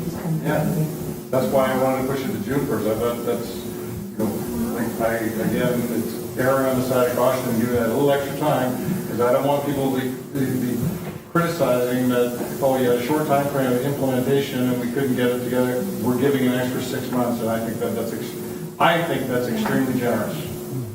So I wouldn't be in favor of pushing it to August. I think that we're already being generous pushing it to June. Mr. Wade. To add some further thought to this, if council ends up with a phase-in time frame, we're going to be as a department having to go through a changed DCC every year. So this will be happening every year as that gets phased in.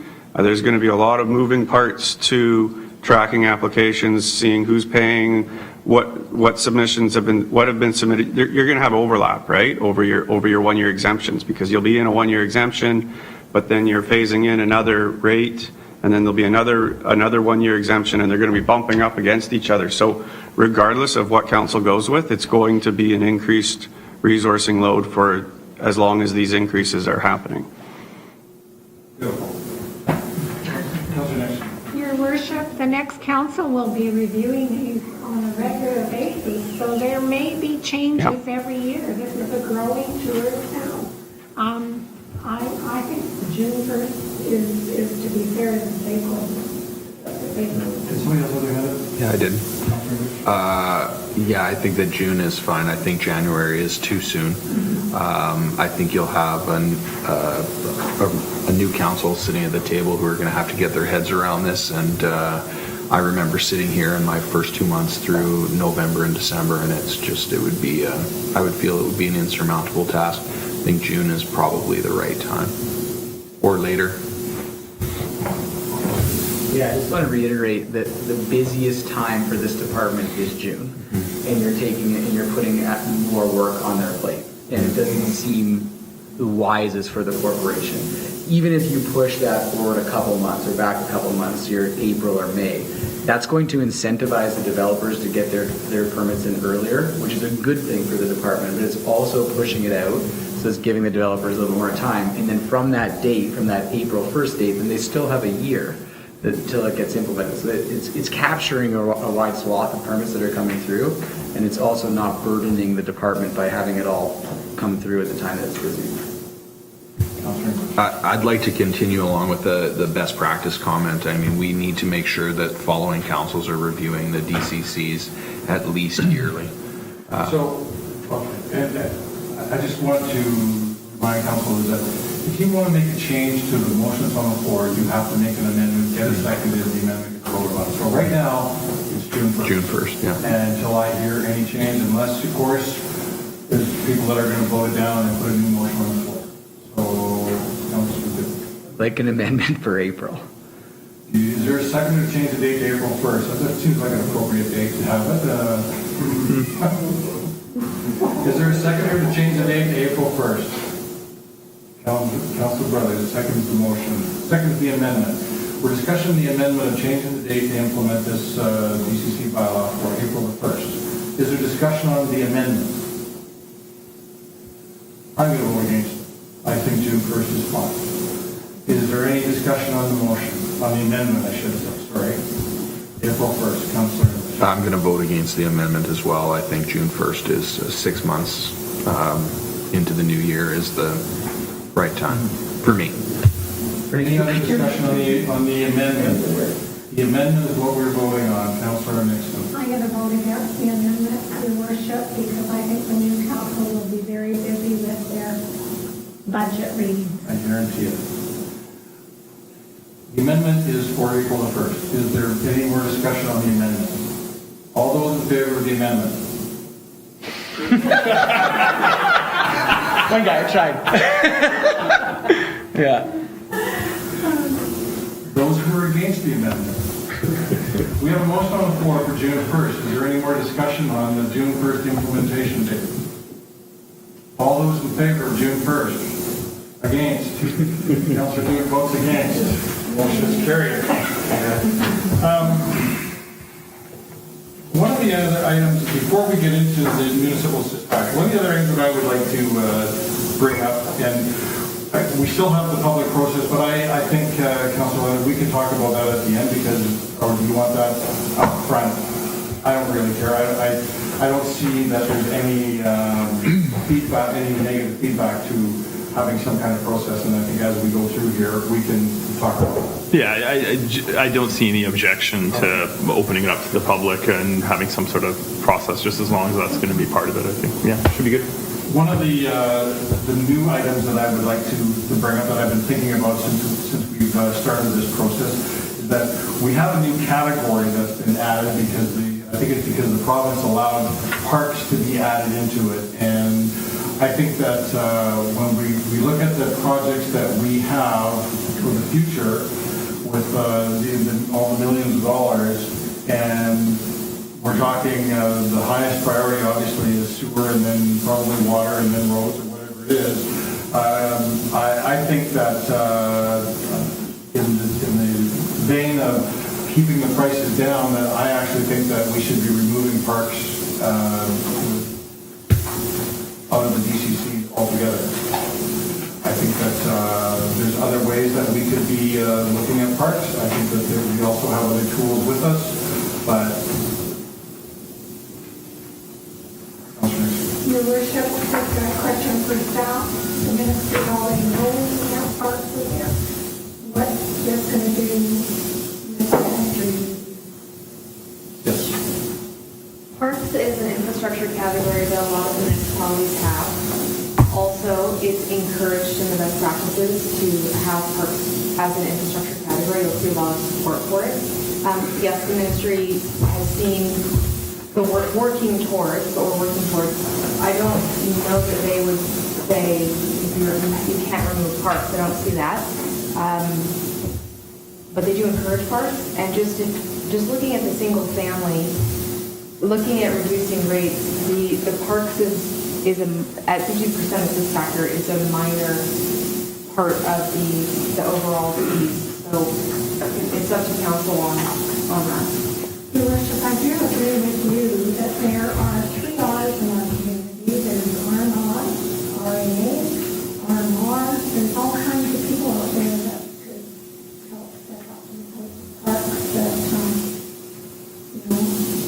it's a small part of it, but this is an elephant, and we feel different one bite at a time. Close to $1,000. Well, I just bring it up as an idea, and I like parks as much as the next person does, but it gets down to dollars and cents, and we're trying to keep things moving, and we have to look at what's important. And right now, water, sewer, and roads are really what's important. And, sure, it is minor, but when you start to keep piling things on, they all add up. I think somebody has their hand up over here first. Councillor Sullivan and Councillor Wendell. Thanks, Your Worship. This is the question of the planning department. When you're doing subdivision now, I've seen lots of things across this table where we're taking cash in lieu of park designation, property, that sort of thing. Are the subdivision people already getting hit for park development? Is there already something in the planning department dealing with parks in addition to what's been presented here? Through your worship, the cash in lieu of parks is for acquisition only. It is not for development or infrastructure projects that are in the DCC portfolio. So it's kind of two different things. The DCC is valuable because the cash in lieu is only for acquisition, so you end up with either purchasing parkland and you've got bare parkland and then the city has to come up with the cost, the capital to construct, or you get land dedicated from the developer, but then you just get empty land, which then has capital costs to develop into a park. So that's where DCCs come in, and that can be quite valuable. Councillor Lando, then Councillor. Yeah, Your Worship, I am in favor of keeping the parks category in there. It is a lower cost item. Although this is only for a certain portion, not all parks cost. Parks are like every other infrastructure piece that we have, and that they're very challenged. Be it the water pipes in the various field facilities or the aging buildings that we have, the forum, the arena, all that kind of stuff. There is already a really big existing burden that needs to be paid by existing taxpayers and future burden. So I do think that looking at the big picture, including acquisition, which this is targeted towards, that it would be worth keeping it in at the assist factor that's laid out. Just a question, if we take parks out, or if we take it out, can we put it back in, can the council put it back in easily later on? No, they have to go through the whole DCC process again, eh? That's not a minor update. So the minor update would be once you've completed a project, you can remove that project from the list, but to add projects in, particularly a whole category of projects, the ministry would be looking for a whole new process. Do you want to have something to add? I did, and we're talking about the 50% municipal assist factor, but if you look at the numbers for the total project cost, we've got, say, $5 million of project cost, we've got 1.6 in DCC recoverable, and total cost to the city is about $3.4 million. So it's actually closer to about 66, 67% is being funded by the taxpayer for these projects. So already the taxpayer, like if we do any of these projects, the city already has to find $3.4 million to do these parks projects. The DCCs is it's a representation of that portion that's attributable to growth that is going to increase the demand on the use of our parks. And so to say that, of these parks projects, that 33% of those parks projects couldn't be paid for by the development side of things over the next 20 years. I think that's something that the rest of the community would have an interest in as well. I bring it up for discussion. Does anybody want to put any kind of a motion on different than what we're going to be dealing with in the 2 minutes on parks? Then my list is complete. Next motion is the municipal assist factor for water DCC set at 1%. Does anybody wish to make that motion?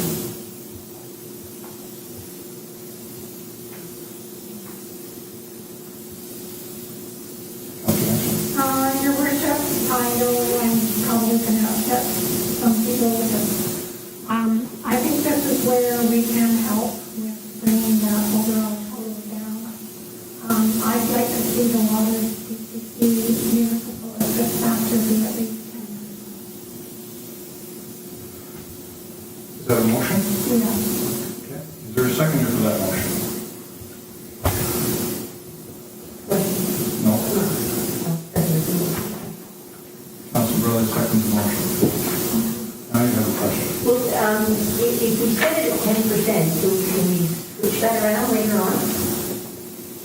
Well, I think that the idea is that we're giving direction to get a report to come to the meeting on Thursday. Because I'd like to see something, that's what I'm saying. I don't know what that means, 10%. Councilor Lando. Well, yeah, I'll add one comment I really wanted to make, and now's a good time to make it, is what does that mean? One of the things that I would really like to see come forward during the subsequent public engagement process is a more clear explanation for the public, for everyone's benefit, as to how the calculations are made. The underlying calculations are made for sure. Because as you can see, when you look at parks, 50% DCC, total cost to city, there's underlying calculations upon which these are based. So when the assist factor is in the 10% is the motion before us right now, I don't have the actual dollar value to what that will be, and I don't know what percentage that's going to break down to ultimately. So it becomes very difficult for me to say, yeah, that sounds fair, because I'm sure it would. People would have to haul the calculators to figure that out right now. That's not something you could do. I can tell you approximately. So to go from 1% to 10%, it would change the DCC recoverable from about 11.5, probably down to about 10.2, and it would increase the city's cost to, I guess, almost $2 million, just over $2 million on the water.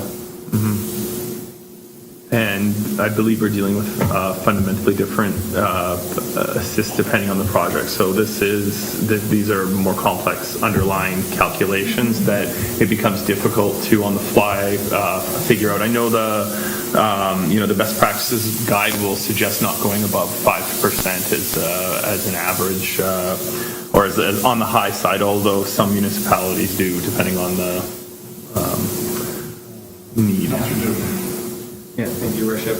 I would like to just see this motion come back, because it seems like there's a sentiment around the table. The 1%, maybe, at least for myself, the 1% might be a little bit low, but we don't have the examples of what it looks like as you ratchet that up. I think the 10's probably a little bit high, but that would be the bracket we'd be working between. And then we could bring this back on Thursday, have this exact same motion, and just basically have a blank there for the percentage, have discussion once all that information is here and received, and we can have a look at it, and then we can put a number in there that would be. Your Worship, I brought forward the 10% because I'm looking at the golf course water works and the work that we're planning on doing over there. And I think that's just to make our water system resilient and all the increased activities that we have in our watershed. I think it's a good plan. Well, it's a capacity issue as well, and I think that start going, and I sat down and went through the whole project, and these are all growth-related projects. Anyway, I think that the process that I see unfolding right here is that we're going to be giving direction to Lisa and to staff to bring back on Thursday. And I'm assuming that number 8, the development cost strategy bylaw be prepared, would be something that would be more appropriate after all these other things and new things were looked at. So, and I guess I'm looking for direction that I'm thinking of stopping at 7 and dealing with 8 afterwards. Your Worship, one of the things that we need to produce to do the development cost charge bylaw is the background report. And until we have all of these sort of decisions and combinations of things finalized, we can't really produce that bylaw. So if council's not prepared to produce to nail down those the municipal assist factors right now, we can certainly provide the equivalent to the background report tables that will show what those calculations would be for 1% or 5% or 10% for these things. But ultimately, this background report, when you start changing things, it changes like a lot of the spreadsheets in there. So we don't want to go and produce this and reproduce it and like multiple times. It's more of a once we've nailed down these things, and then afterwards there can be some minor tweaks. But if council's not satisfied with 1% here, we can definitely present something at 1% and present some options, say on Thursday. But this was a recommendation. It's not something that has to be nailed down today. Okay. So I guess one of the things that could be is the motion could be bring back options of 1, 5, and 10% on the municipal assist factor on water. Mm-hmm. And I would want to see if that's okay with the mover and the seconder. Okay. So what the motion that we're talking about is looking at a municipal assist factor on water at 1, 5, and 10%. That'll come back to council on Thursday, and we'll look at making a decision on that with more information. You have a question? Yes. Just, can I also ask, I noticed in the report that you've got some calculations as to what the percentages mean in terms of the residential increases. Can we get that as well, just so we have an idea of what it is? Yes. Motion's on the floor on the municipal assist factor on water. Is there any other comments or questions from council? All those in favor? Motion's carried. The next one is sanitary sewer. Oh, yeah, we did, sorry. Transportation projects. Who would like to, anybody would like to make a motion?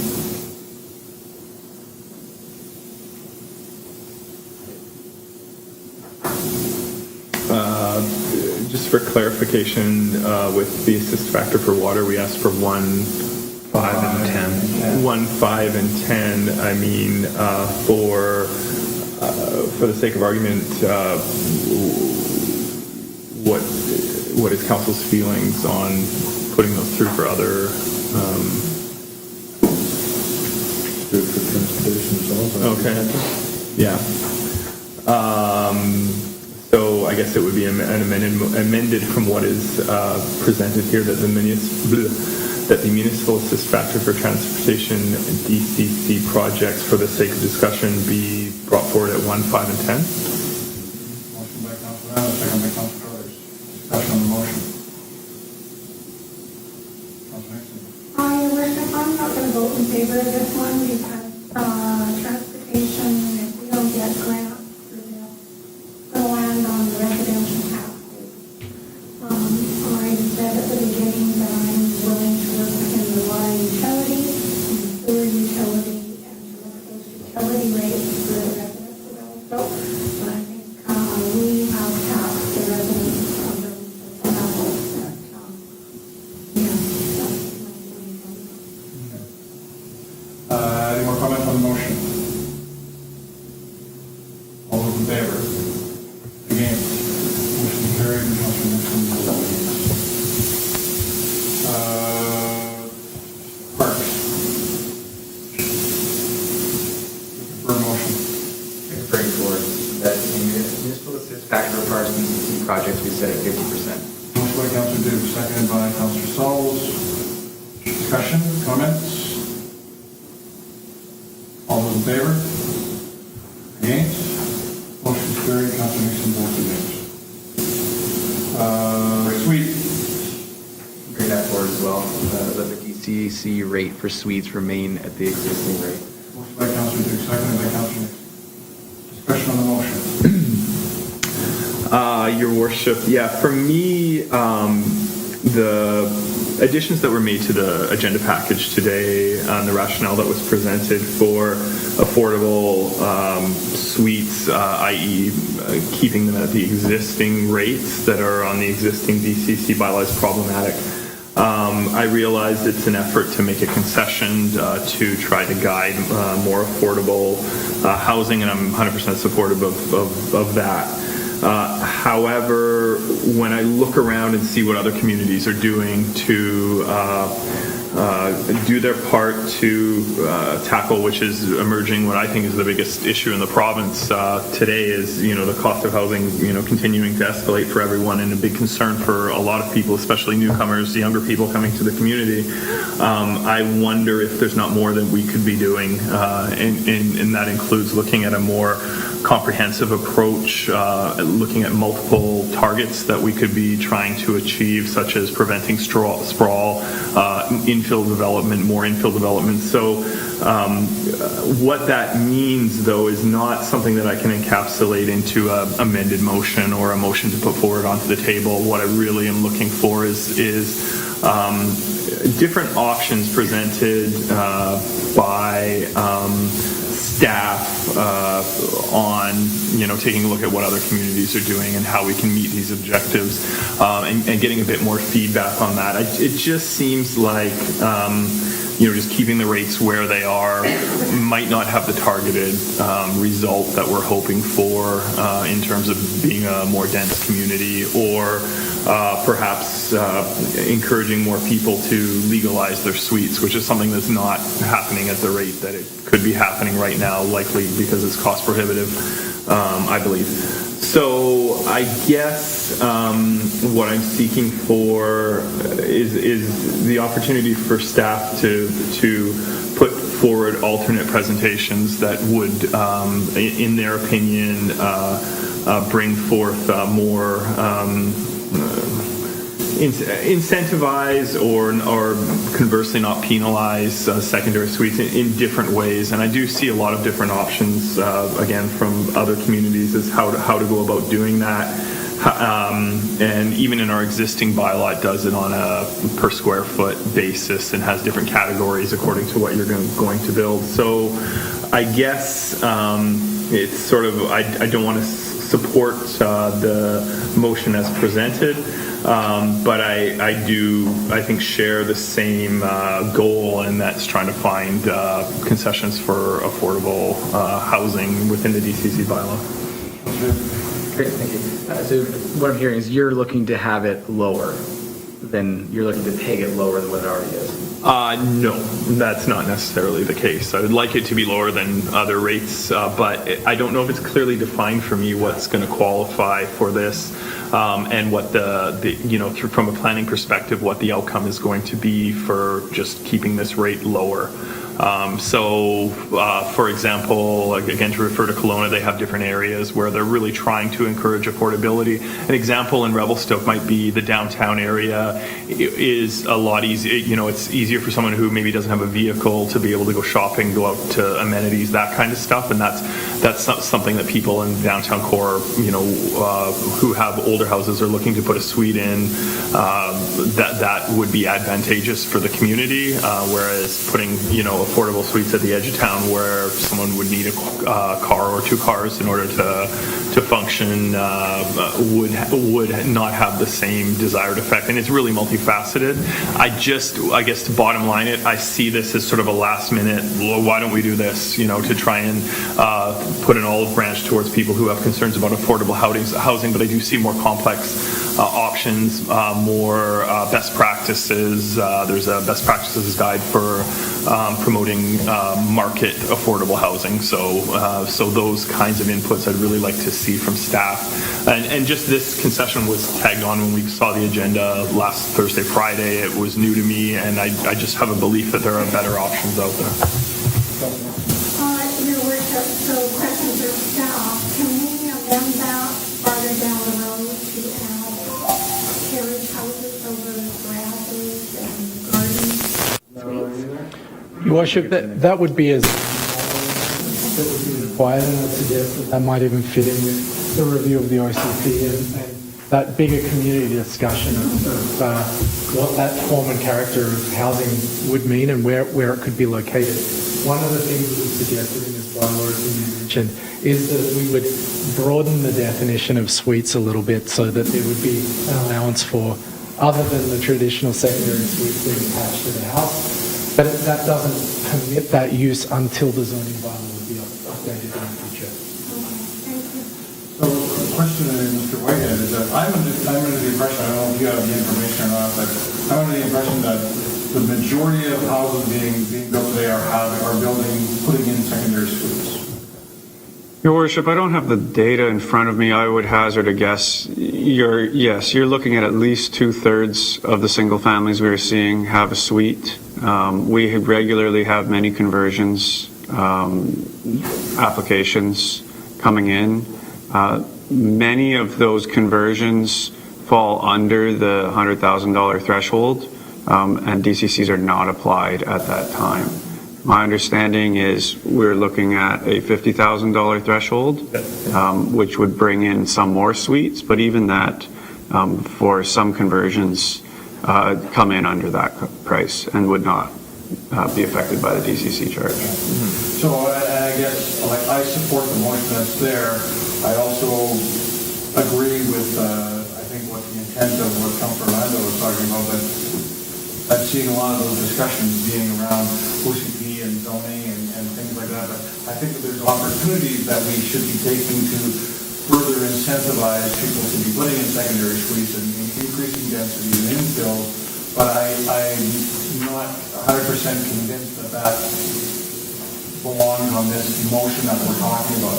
I think that there is, and what are other communities doing and to promote it and encourage it, we should be doing the same thing.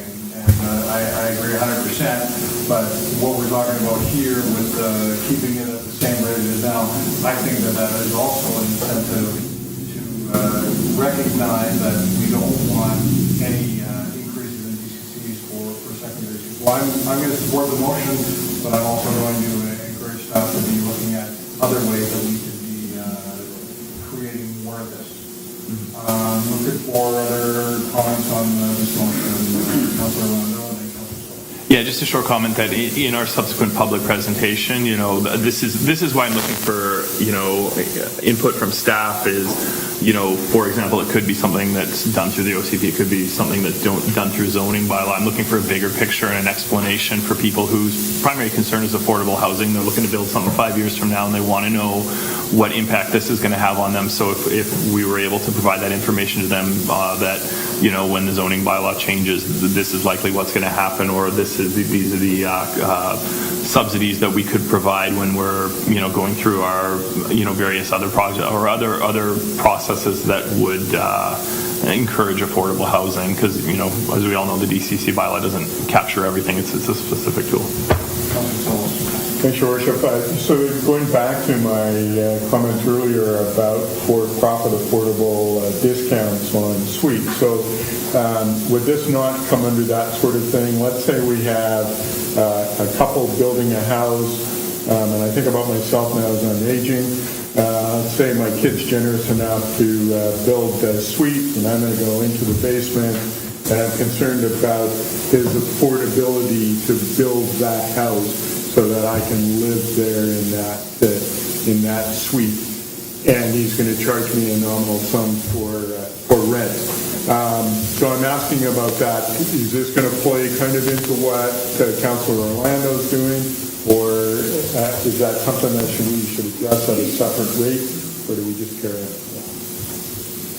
I guess I'm going to have to jump in because I think we're straying away a little bit from the whole motion of the DCC on secondary suites. I think that this is a good discussion, but I see it as being a little bit different than what we're talking about here. And I'm hoping that staff are getting the idea that we want some out of the box or tried and true proven incentives that other communities are doing that we could be introducing, and they could be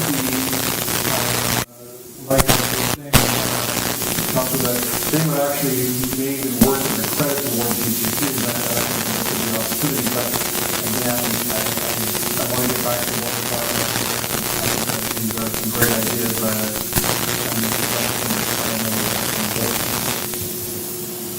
I'm back on the motion of secondary suites and keeping the rates the same as current. Is there any more comments or discussion on the motion? All those in favor? Okay. Thank you, sir. Councilman. Where are we? Not the profit forward. Your Worship, opening up forward. I move that the discount rate for not-for-profit affordable housing projects at 100%. Motion by Councilor Rondo. Is this where we should be discussing Ms. Frico's comment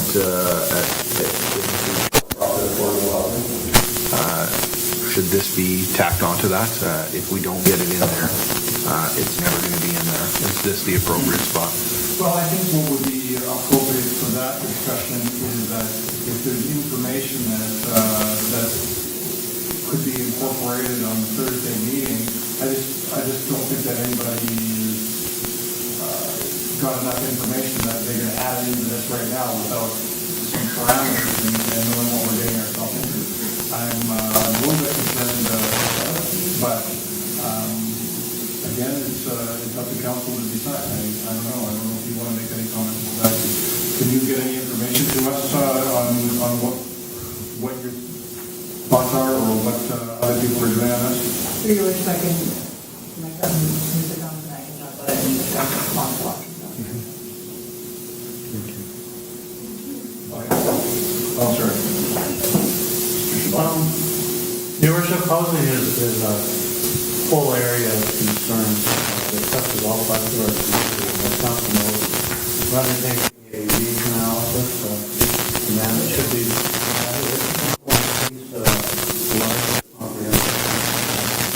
I don't think there's all options to deal with housing affordability in the community. Exemption for for-profit affordable rental housing is probably something to consider, but I think it's premature given our policy research and we only have a definition for what affordable rental means, and that would be a component part of incorporating your DCC bylaw. You have to identify what types of rental housing, for-profit rental housing, would qualify, what types of charges on title you want, and covenants.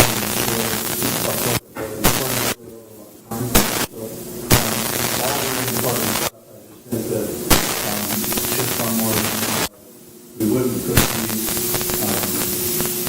very soon, I guess, if you want to go down that road.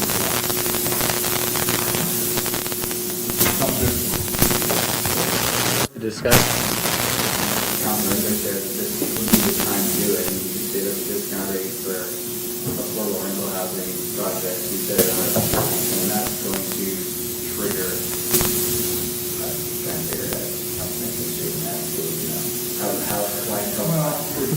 I think it's well defined. Not the housing society. The end goal is to provide affordable housing in the community, and it's information on how to design for-profit affordable housing. Yeah, and I think that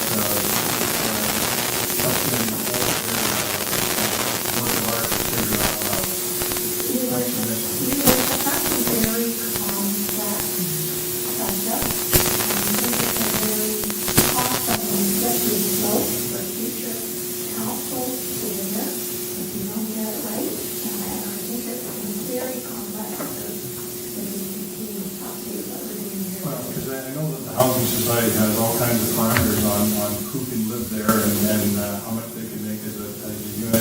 And there's also that BC Housing is involved with setting rental rates. And if that kind of information came, the exact same guidelines would apply for for-profit affordable housing, you go, well, that's interesting, that's worthwhile looking at. So I'm in favor of getting information. I'm not in favor of muddying the waters more than they already are today.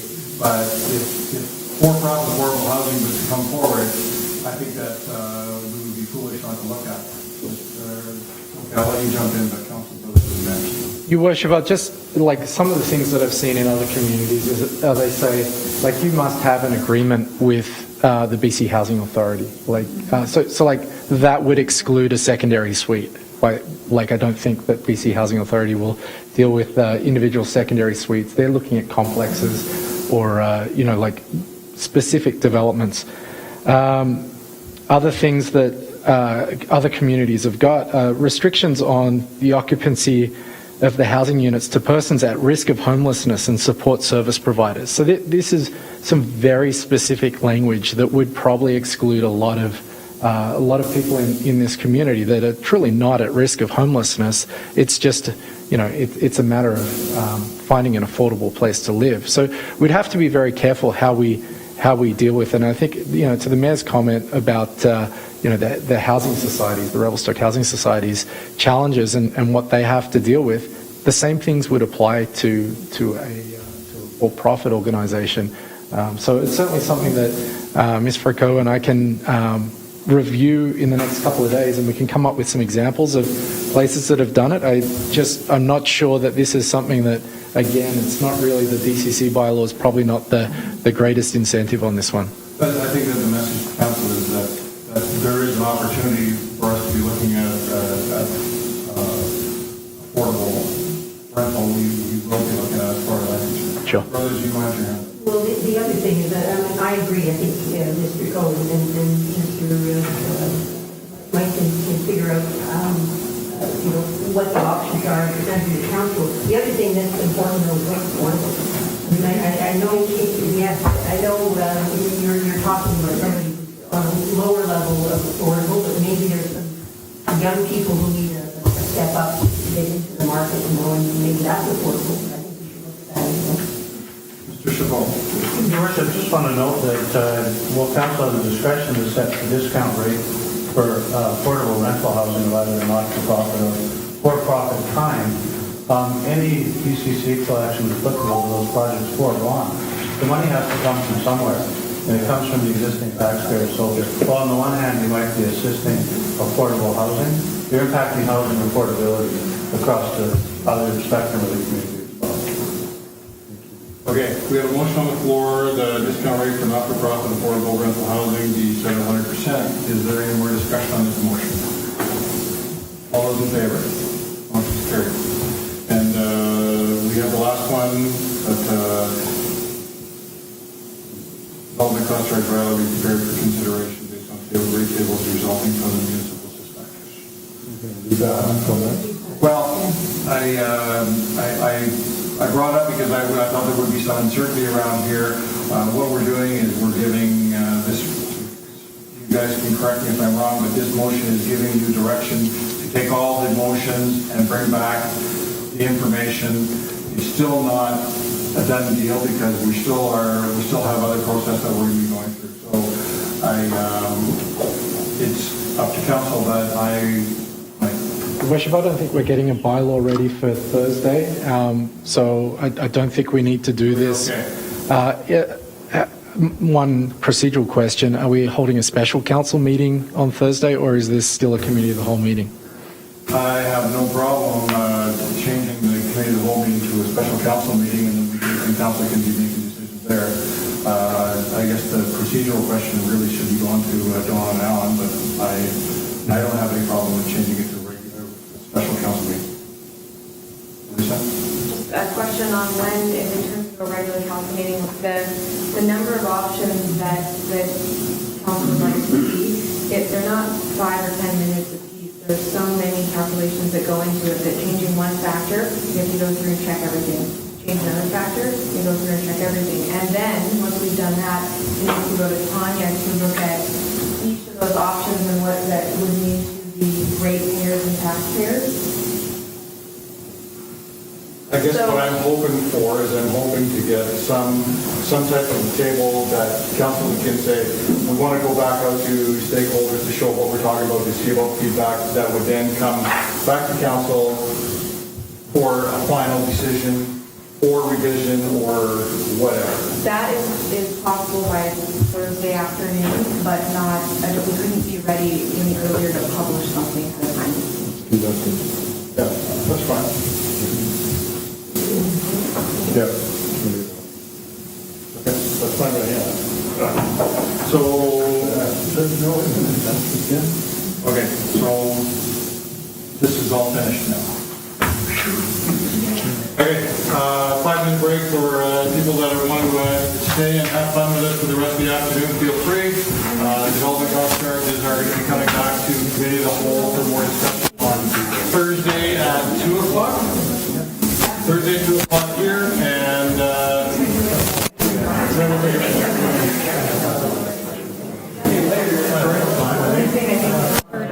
Really?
think we're at 11A, unless somebody corrects me.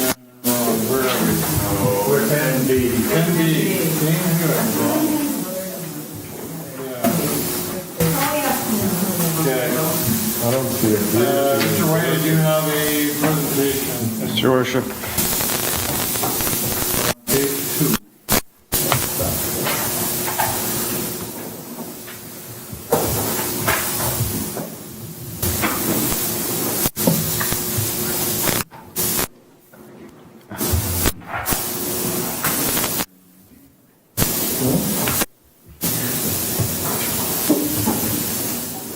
Thank you, Your Worship. This is an application for a liquor primary structural change for the business located at 207 2nd Street East.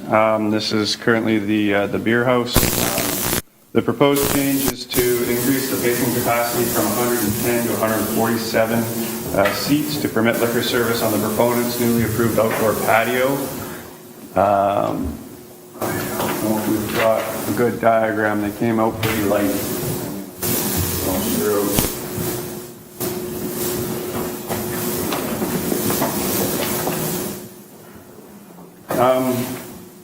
Essentially, a seasonal outdoor patio is approved in accordance with the city's outdoor patio policy in front of the business.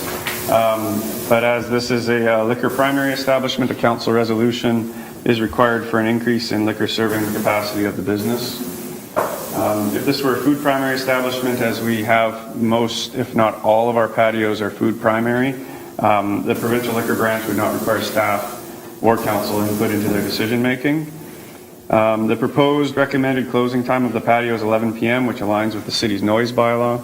2 public comments were received. One was not specifically opposed to the proposal, but outlined concerns about parking and safety due to the transient nature of areas with high parking turnover. A second comment was opposed to the application and discussed concerns with parking and crowding on the sidewalk. Planning staff remain supportive of outdoor patios. They provide an active and engaging streetscape. They enhance tourism draw in the community. Planning staff, we do recognize that there is an incremental impact on the availability of parking. Each patio reduces 1 to 2 vehicle spaces in the summer season. Staff have been receiving approximately 1 new patio application per year for the past number of years. We're currently looking forward to undertaking a parking study to provide more insight into parking demands, especially within the downtown. Council approved this in their 5-year financial plan, and I believe are aware of that. The applicant has also submitted this morning some additional supporting documentation, which council should have in their packages. I'm available for any questions. Hang on. We're going to get a motion before this. Yeah, I can put this motion on the floor. The council endorse staff's comments based on the regulatory criteria of the Liquor Control and License Branch for liquor structural change as follows in report, and that the feedback from residents solicited by notification letters and hand-delivered to occupiers and mailed to property owners within 100 meters of the subject property be provided to the LCLB, and that council recommend the approval of a liquor primary structural changes for the following reasons as seen in report, and that council further recommend to the LCLB that the hours of operation for a patio be restricted to no later than 11 p.m. to be consistent with the city's noise bylaw 1940. Motion by Councilor Duke, second by Councilor Nixon. Discussion on the motion, Councilor Brothers. I know they have a huge frontage.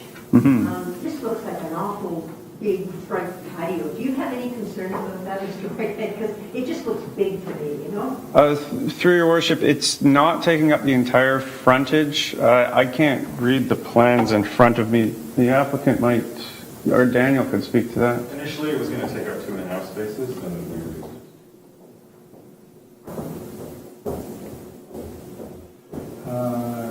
Anybody else have any comments? Councilor Nixon.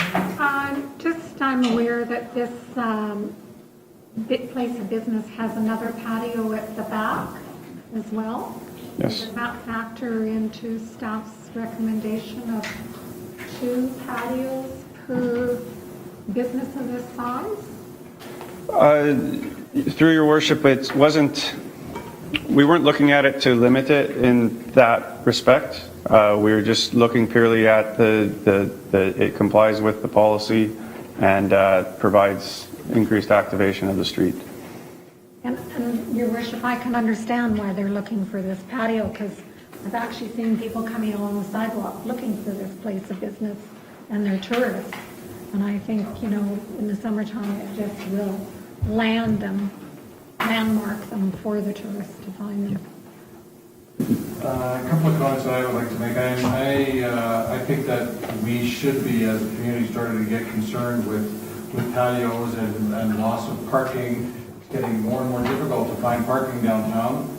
We are having a commissioner of violent enforcement going out and giving out parking tickets. And I think it's past time that we started reevaluating our policy on it. I know that we have a policy, but we have and I like the patios, but at a certain point, it becomes too many of them. I like beer. You can never have too much beer as far as I'm concerned. But we have a serious parking problem to the point where we're doing the enforcement, and I think it's time to really start looking at it. And to the point where, as far as I'm concerned, there should be a moratorium on patios moving forward until we get a handle on the direction that we're going. So, this one has the patio. We're actually talking about two separate things here. One is the patio, which has already been approved. Now we're looking at a recommendation for liquor control licensing branch. So it's two separate issues. I understand that, but moving forward, we better start getting a handle on what we're doing. It was a novelty that when they were first introduced, and they work so well that everybody wants them. And I know there's other people that are looking at them. And anyways, that's all I really can say. Councilor Murphy. Are they time limited in any way? Do they have to apply for them manually, or is it just we just give it to them and they have it from here on in? Through your worship, the policy allows for the city to rescind the applications. They do apply for renewal each year. We have been renewing each one each year. We haven't had an amount of disruption, let's say, from any particular patio that warranted at the staff level to rescind that. We are definitely aware that the policy needs to be revised and looked at, how many per block should we be really allowing here. We do have limits on basically any corner lot, likely can't fit a patio because I have the policy in front of me, but I believe there's a setback from the corners for site triangle and that sort of thing. And we're also aware that the rate is quite low as far as the financial benefit to having these things, and that fair compensation could be increased. Now, we probably wanted to look at phasing that in or giving some sort of fair warning as to what that would look like. Those are ideas that the planning department has had around the policy. Right now, it hasn't been one of our priorities to rewrite this thing. I have a concern around a word that Mr. Whitehead's using is fair, and we've started down this path of approving patios for anybody that applies for them. So how do we start saying no to patios without rescinding everybody's approval and starting a reapplication process? It would almost have to happen on a yearly cycle for it to be fair. Maybe if you want to have a patio, your name has to go into a pool, and if you're one of the lucky 10 patios, you get a patio that year. Like, I don't know how we're going to mitigate telling someone, hey, we've approved everybody's patio, everybody can have a patio. Oh, we got too many patios. So no more patios. I mean, I just don't know how we do that. I'm stuck. I enjoy being on the patios. I think it adds a lot to our vibrant downtown community. But if every food or liquor service establishment gets a patio, it comes at the sacrifice of parking. We would have to look at some way to be fair. There'd have to be some sort of, they'll all have to be rescinded, and there'll have to be some sort of application process to go through to see if you can access a patio. I don't know how staff is going to make that work. But while I've sat here, I've supported patios on the street and will continue to do so. But if we're going to come up with a plan to deal with patios, it's got to be fair for everyone. Well, the first thing you gotta do is you have to get some information and start looking at it and evaluate it. Instead, what we're doing is we are continuing to give out patios without thinking about the consequences of them. Absolutely. I agree 100%. So we're getting deeper into a hole and until we start, and so I'm actually in favor of stopping until we get a handle on what we're doing.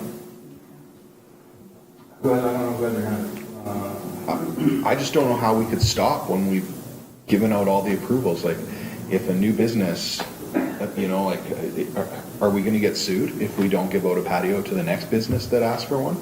I have concerns around the fairness of how we do this. And that'll be something that staff is going to have to look into and bring back to the table if that's what has to happen. But I guess the question is that does anybody else think that we're exasperating a growing problem? And I think there's some real common sense things that we could be implementing right off the bat. Is that one is that when you go through a revite process and you increase the width of your sidewalk, you shouldn't then give away a parking stall to then increase the patio again, because that's why you increase the sidewalk in the first place. So, but those are still opportunities that are being taken advantage of. In some cases, and I'm not in this case here, but we are increasing the seating capacity of a business by whatever, 20, 30, 40, 50%. And what business or retail store wouldn't like to have their business increased by a huge percentage at maybe a fraction of the cost of operating a business. So I'm just saying that I think that we've got a growing problem and we better start looking at it. I think it's a good problem to have. 5 years ago, we didn't have a thing on this block. It was dead. And the fact that no one came to park here because there was nowhere to go. So I think we're in a good spot. And I also noticed today, just as a side note, that there's a lot less cars parked on the street after the July 9th picketing, right? And my staff didn't park on the street. So anyhow, yeah, I think it's a good problem, but it does definitely need to be addressed. I'm supportive of this going forward. I know that parking is an issue. There's nothing on this block, and I think this is going to be a good thing for this business and going to attract more people down to this area of town. Next week, I'm going to apply for having my business out on the street. I think it's going to be a wake-up call for this council, but hey, we're going to fly out. Sidewalks now. Got some landslides. We have Mr. Whitehead. Your Worship, if you're looking for action at the staff level as far as how we implement and administer the outdoor patio policy, I'd be looking for that direction now. Well, except that we have a motion on the floor. Yes. Motion's on the floor to send a motion of approval to the LCLB. You have more comments? Yeah, I just want to say, like, I'm not against patios. I do support them. I think it's great. I support this one too. Just in the interest of fairness, we have to be very careful here. Just to clarify, we did, and that was partly my fault, we got sidetracked talking about the issue of parking and patios. But the motion is to support the LCLB for this application. I'll vote in favor of it. Any other comments on the motion? All those in favor? Motion's carried. Does anybody wish to bring anything forward to give direction to staff on patio policy? Councilor Brothers. I'd like to bring a motion forward to that effect. And I think staff should take a look at patio policies, who should get them, how many we should have in the city, all the strategies that way. And I know, we probably can't implement this until next summer. I don't know when you give out the renewals or whatever, but, I think we have some time to do that, so it's not a top priority. Sorry, that was all part of the motion. That wasn't part of the motion. I heard somebody go, we have a motion to give direction to staff to look at patio policy. Right. Is there a seconder for that motion? Councilor Schultz. Discussion on the motion. Councilor Nixon. This sounds like a really good question to go forward to your OCP review, and really what people want to see, and people in this town like patios, not just the tourists. I think, Mr. Whitehead, when we talk about patios, it will come down to you looking at how many that your staff or department think is feasible for a certain block. And you may need to look at that.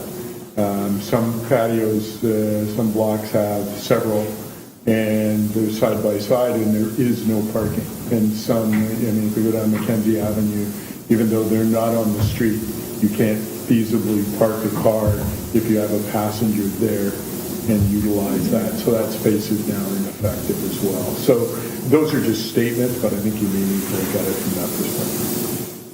Councilor Martin. Yeah, I'm just interested in staff giving us feedback on everything, looking at some best practices, looking at success stories where people do get it right, and I don't have any specific direction, just sort of looking at some people who do it really well and see what they're doing. The comment also has been made that, the cost recovery is not the best, just made a minute ago, so maybe that's an option too there. I mean, there's no free parking, as they say, and if you're putting the patio in the parking spot, again, there's no free parking, I guess you could say. So, yeah. Some thoughts that come to mind, I would be challenged to be comfortable or confident with a policy update without having data backing up as far as the parking strategy and what is there, how big of a parking problem is there a parking problem, is it just a turnover and enforcement problem, right, and looking at that. So, having said that, I don't foresee that project happening prior to next patio season, or at least being complete prior to next patio season. So, what I'm feeling around the table is we continue forward unless council wants to look at directing with a resolution 1 per block max for a certain time period, or, it's challenging for staff at the staff level to say, okay, here's where we're at on a certain block. Do we move forward or not with another patio? Connie, Alan, Trevor. If people get wind of this, are we going to have a rush on requests for patios? Well, we very well could. We better just put a stop to them right now. I'm applying tomorrow. Your worship, that was exactly my concern, was that if I have a food service or a pub service type restaurant and I see change coming, I might apply tomorrow and pay the fee and yet not build one. And I might pay a renewal each year and secure my right, and now people have secured that opportunity. In terms of to fair, fair's fair. Those that have complied with the policy and legitimately obtained a patio license and make active use of it, I think they should be entitled to continue to do so until such point, perhaps, as a patio requires replacement. Because you've got to respect that they've spent a good deal of money on some of these structures. And the policy says that the city can deny or revoke your license or not renew if there impedes operational requirements, whatever that might mean. Maybe it's the design of your patio causes the stormwater that runs down the ditch to come out onto the sidewalk and into storefronts instead. Or it's in a poor location for street sweeping or for site visibility and pedestrian safety.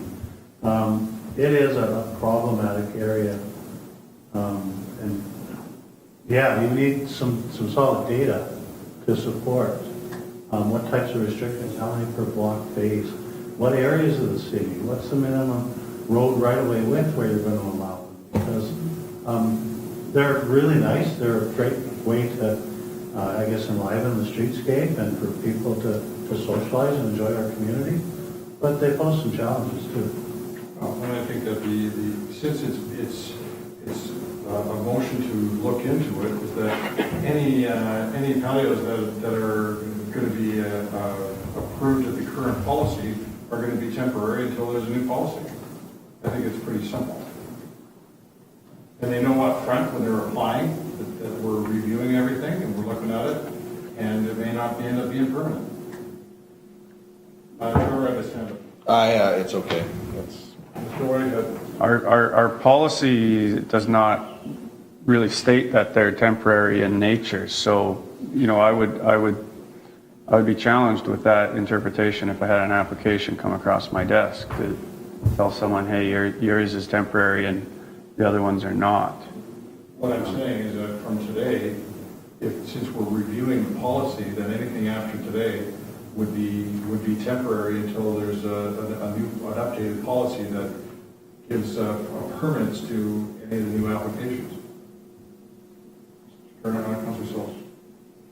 Thanks, Your Worship. So when you say they're temporary, are they, you know, from June to October or May to November? There's a time frame there, Nigel?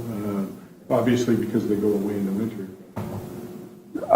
Your Worship, through Your Worship, as far as the application renewal process goes, we approve the renewals unless there's been an operational challenge. So to go and say they're temporary is not the way I would interpret not the way. But currently, when someone applies, is there a time, you know, you can put it out in May until October, or is it just assumed that when the snow flies, you got to move it? No, we have operational dates in the policy. I believe it's April 1st or April 15th or whenever the street sweeping is complete. Thank you. Sorry, I got it back. Maybe we could think about this through a monetary standpoint and increase the cost of having the patio to where does it make sense for the business to actually operate the patio, or is it cost prohibitive? And maybe that's the angle that we could take rather than, you know. But in my mind, that would be all part of a report. Absolutely. Every aspect of it I'm coming just towards us.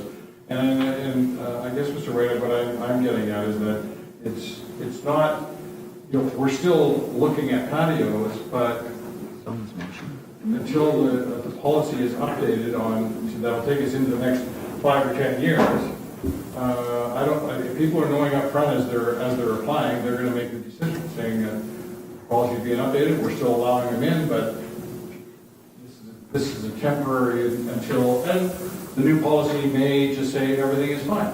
But at least we're looking at it, and I think it's only good planning to start going and checking these things out. Does Mr. Whitehead need a motion? Will that We just run on the table. Yeah, we have a motion. I'm just trying. motion to make it temporary? Your Worship, through Your Worship, I'm just trying to clarify that we're not putting a moratorium here today. If I get an application tomorrow or I get a rush of 5 applications tomorrow, we're going to process them, look at them operationally, and continue to approve them. And I guess what I'm saying is that they should be told up front that the policy is now being looked at, and that you're not guaranteed that this is forever and ever on end. That's the way I look at it. But council can decide what it wants. But well, I guess it would be the amendment to the motion that's on the floor. I think it's clear from the conversation that's what we're looking at. Well, I think that we should do the amendment, and that way, you know, like I'm only saying how I feel, and I don't know how the rest of the council feels. I get kind of a mixed reaction, and I think that we should be real clear. I'm happy with the motion as it sits. I don't think there's going to be doors knocking down at City Hall tomorrow, and I'm okay with how it is. I'll do an amendment to the motion that the planning shall be directed that any other applications for a patio will be advised that it is temporary and they can have it for this season, but. Well, until the new policy is brought into council, then it'll give either permits to the patio or it'll be non-compliant with the new rules and it won't be allowed. So there's amendment to any new patios would be temporary until a new strategy is implemented. Is there a seconder for that amendment? Councilor Stoltz. We're only talking about the amendment right now of the patios and temporary until the policy is updated. Is there discussion on the amendment? All those in favor? Against? carried. Nixon, Duke, and English voted against. There's an amended motion. Do you have any idea what that amended motion is, Cindy? Can you read it back? Yes, please. That the outdoor patio policy be reviewed by staff, and that new applications be deemed temporary until a new policy is approved by council. That's unbelievable. We have an amendment, we have a motion on the floor. Is there discussion on the motion? Councilor Nixon. How do we vote for part of the motion? You just did.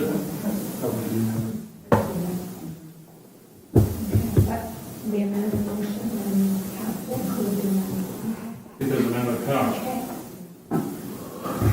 I'm saying you can't amend an amended motion and we vote on the amendment. Should be actually amended motion. It's not only unanimous in that. We have an amended motion on the floor. Is there any more discussion on the motion?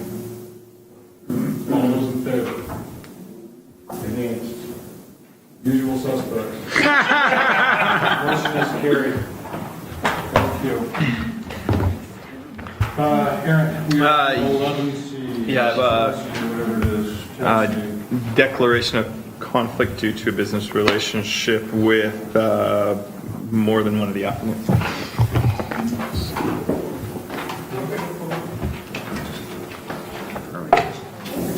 Councilor Brothers. Your worship, I'll break down 11C, or 10C forward, that the mayor and director of corporate administration be authorized to execute a partnering agreement between R&R Limited Partnership, the Revelstoke Accommodation Association, and Revelstoke Connection Ltd. under the terms of a partnering agreement for the provisions of municipal service, being the provision of their charter services between Revelstoke and Vancouver for a term beginning January 4, 2019, and ending March 18, 2019, providing for the guarantee of a maximum payment of $66,857 by the city for the provision of services described in the agreement.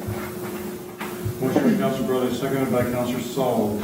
Discussion on the motion. All those in favor? Against? Who were you? No, I was in favor. Okay. Yeah. Motion I carried. was also daydreaming, my apologies. Well, I figured you were in favor, just that we were a little late with that. I know, I was a little bit slow on the uptake. We are on item 10D. I'll do 10D as well, Your Worship. The CC Alliance for Healthy Living request for support of communities on the move initiative be endorsed, and that the Director of Community Economic Development write a letter to the Ministry of Transportation and Infrastructure and the Ministry of Municipal Affairs and Housing supporting the initiative. Motion by Councilor Brothers, seconded by Councilor Sauls. Discussion on the motion. Yeah, seems like a good initiative, especially with the recent news of the Greyhound service coming to an end. Lots of, looks like a lot of positive stuff that hopefully will bear fruit. Any other comments on the motion? All those in favor? Motion's carried. And we are on 11A.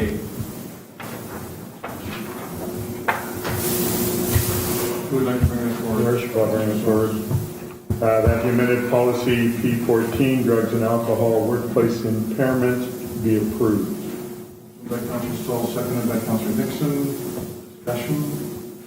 Councilor Sauls and Nixon. Your Worship, this is just bringing forward an updated policy because of the potential for cannabis as it gets legalized, so that we can deal with that should the issue arise. Just good that the staff is keeping us on track as we're moving towards this big new policy in place for Canada. I think we'll be well set to keep people healthy. Beautiful. Thank you. Any other comments on the motion? All those in favor? Motion carried. Thank you. And are in 11B. Councilor Sauls. Your Worship, I'll bring Sorry, forward. we do have a presentation by Mr. Wade. Sorry. Quick, Your Worship.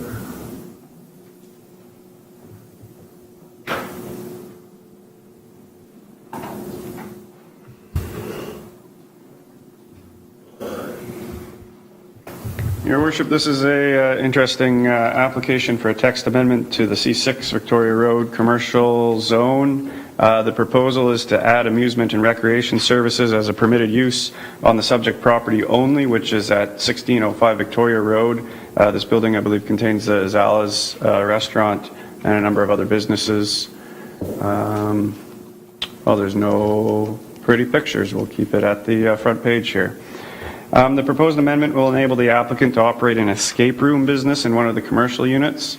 An escape room is a newer form of a kind of a game entertainment type use where you go in with usually a group of people into or through a number of themed rooms where you have problems or clues to solve to get access through into next rooms until you're complete. Staff are supportive of the proposal, which we see will be a complementary use to the existing uses on the property. Thank you, Mr. Whitehead. You can bring this motion forward. The zoning amendment application, zone 2018-07 be approved. Motion by Councillor Duke, second by Councillor Nixon. Discussion on the motion.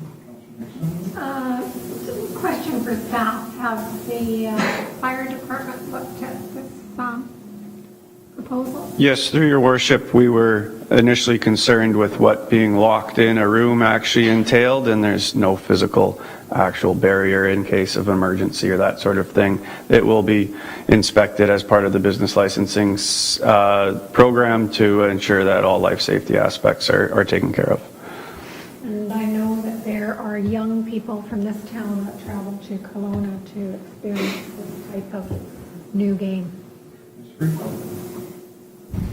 Through your worship, this is a really large trend. They're all over. They're in Calgary, they're in Vancouver, they're everywhere. Calgary has 6 different escape rooms, so this isn't anything that's new. We're just basically coming up with the trend.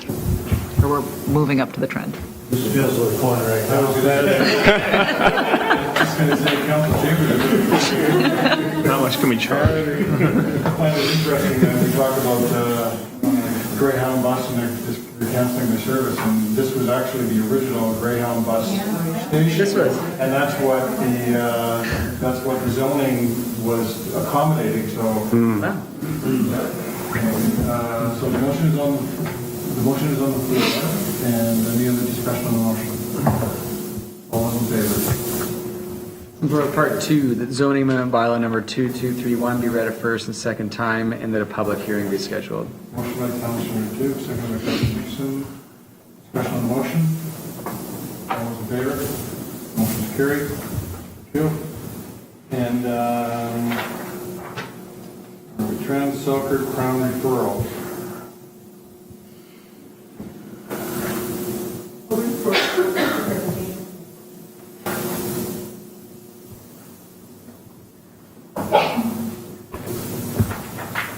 Thank you, Your Worship. This is should be another quick one. Staff received a Crown referral for a special events license on Crown land. The proposal is for the annual Trans-Selkirk running race on August 27th to 31st of this year. The event will be held at various times and various locations around the community, including Mount Revelstoke Park, RMR Lands, Mount Cartier Trail, and the McPherson Trails. A very small portion of the Mount Cartier Trail is actually within city limits. You can see it. Is actually kind of right here. City limits come down. This is RMR's tenure area, or their CRA. Oh, someone help me out. It's late. Commercial rec area. Thank you. City boundary comes about like this and back up, and so the Mount Cartier Trail is here, and also because it's in the vicinity of city lands that we received this referral. Staff are supportive of the proposal. It enhances the tourism economy, and significant negative impacts are not anticipated with this short event. Staff recommend that council direct staff to respond to the referral with no objection. Motion?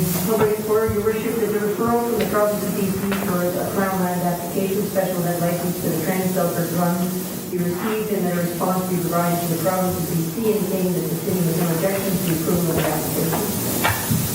Motion by Councillor Bruce, seconded by Councillor English. Discussion? All those in favor? Motion is carried. Thank you. We are on presentation for Aylesville Road, 69 Aylesville Road.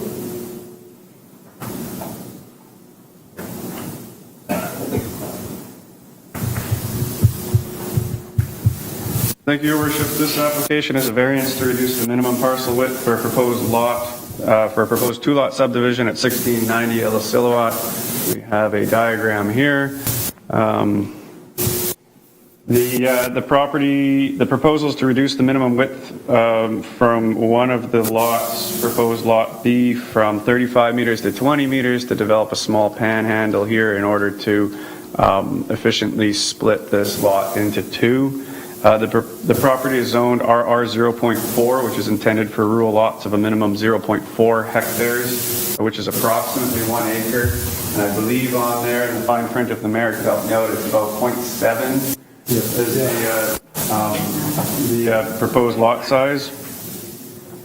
A resolution to waive the 10% rule for subdivisions under Section 512 of the Local Government Act is also required. The 10% rule requires that your frontage be at least 10% of your perimeter. So the intent of that is to prevent long, skinny lots and also to ensure that council has a veto or approval process for panhandle lots, as panhandle lots can be problematic, especially in more urban areas. In this case, the 20-meter panhandle proposed is relatively wide. Often you see panhandles in the area of 7 meters. The panhandle in its entirety is quite short. I believe it's about 30 meters. And there's also secondary access off of an undeveloped road right-of-way over here. The lot road comes over this way. And I believe the intent of the applicant at this time is to actually have the driveway come off of the undeveloped road. Staff are supportive of the proposal, and approval of the recommendation today will waive the 10% rule in the Local Government Act and accept the lot width variance application and direct staff to undertake public notice to neighboring property owners and residents. Thank you, Mr. White. You can move this forward. The minimum parcel frontage for a subdivision of 10% of the total lot perimeter as specified in Section 512 of the Local Government Act to be exempt for subdivision application number 2017-07, and minimum parcel frontage to be established as 20 years. Motion by Councilor Duke, second by Councilor Stoll. Discussion on the motion, Councilor Nixon. I'm really glad to see this one come forward today. I think when you go to your zoning and bylaw update, there's a whole lot of panhandle properties down there on the south side. And I know I've come to the city, not recently, but like 10 years ago, and they wouldn't even look at them. And I think that's a whole infill idea that the city residents would probably really appreciate looking at. Any other comments on the motion? All those in favor? Motion's carried. Thank you. Thank you, Mr. Whitehead. Hang on.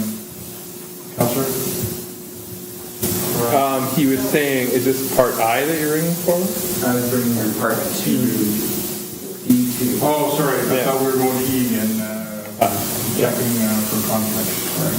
Development variance permit application number DBP 2018-04 from Jennifer Beach, Kenny Beach, and Jacob Beach be approved, and the notice is given to the council and then to consider the issuing the development variance permit number DBP 2018-04. The various following sections of zoning bylaw number 1264 reducing parcel width in section 772 of the RRO.4 zone from 35 meters to 20 meters. Councilor English. Discussion on the motion? All in favor? For item 11E, I have conflict declared due to business relationship with the applicant. Or, yeah, not the applicant.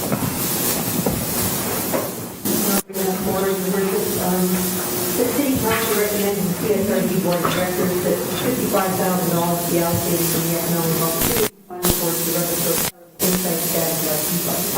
Motion by Councilor, second by Councilor Nixon. Discussion on the motion. Yes, Councilor Nixon. This is just a super idea to try and gather correct data about who's in our community at any one given time. Great idea. Anything you want to add to this, Nicole? No, through your worship, this one's taken a little bit of time to get through, mostly because it's actually quite a bit of money for the project, and so it required looking at different funding partners and trying to make sure that everybody was on board. The additional funding partners is actually a benefit because it means that we can disperse the data more than we would if it was just us going forward with it, which allows our community to benefit more from the data. So I'm excited to keep moving this forward. Any other comments or questions on the motion? All those in favor? Motion carried. Thank you.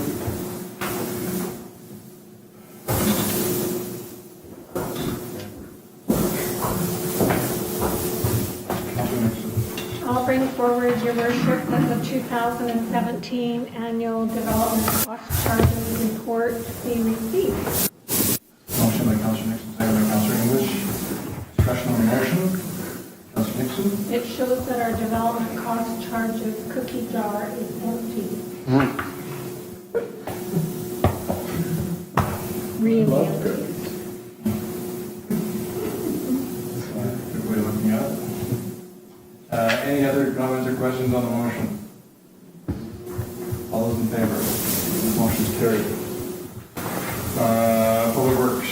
Your worship, I'll bring that forward. Number one, that the purchase of a new 2018 utility truck with toolbox and crane be approved in the amount of $113,002 plus taxes payable to Dams Ford Lincoln sale.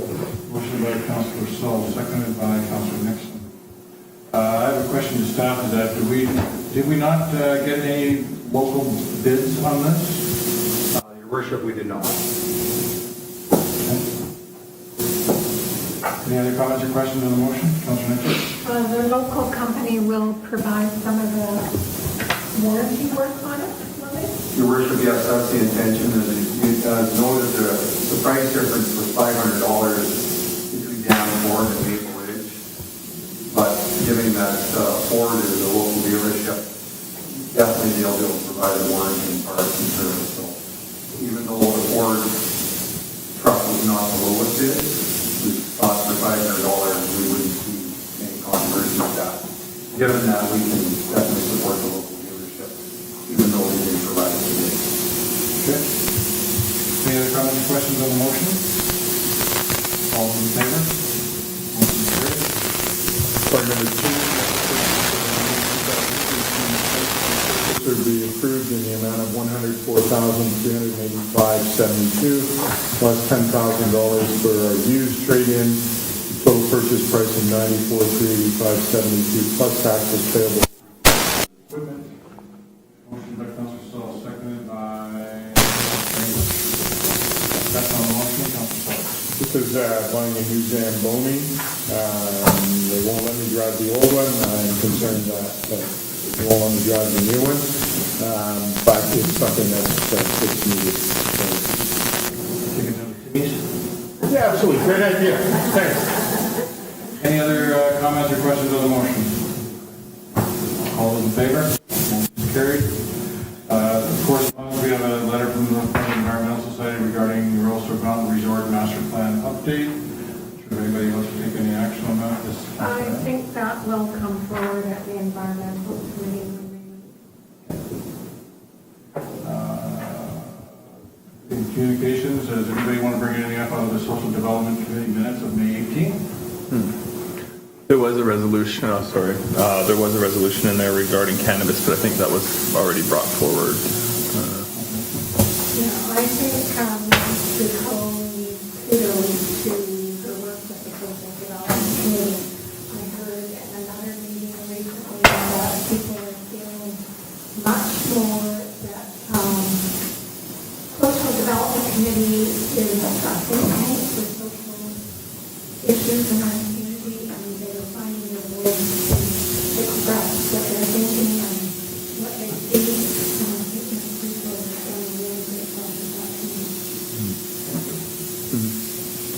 Yeah, I would just add that I agree. I think so. I think the committee members, just in terms of their interface with council, are more clear that they have the option of putting a motion forward to council, recommendation to council, or working with staff to bring their interests forward and have multiple venues to express their interest. Is there anything in the secretary committee minutes anybody would like to bring up? Just wondering when the funding runs out for the tax steering committee liaison, is that not run out in December? Yes, through your worship, the funding for the tech steering coordinator runs out at the end of October, beginning of November. We're in the process, of the last meeting that we had and the next meeting, we're in the process of putting together a new rural dividend fund grant application to see if we can continue to support it. It is a definite concern.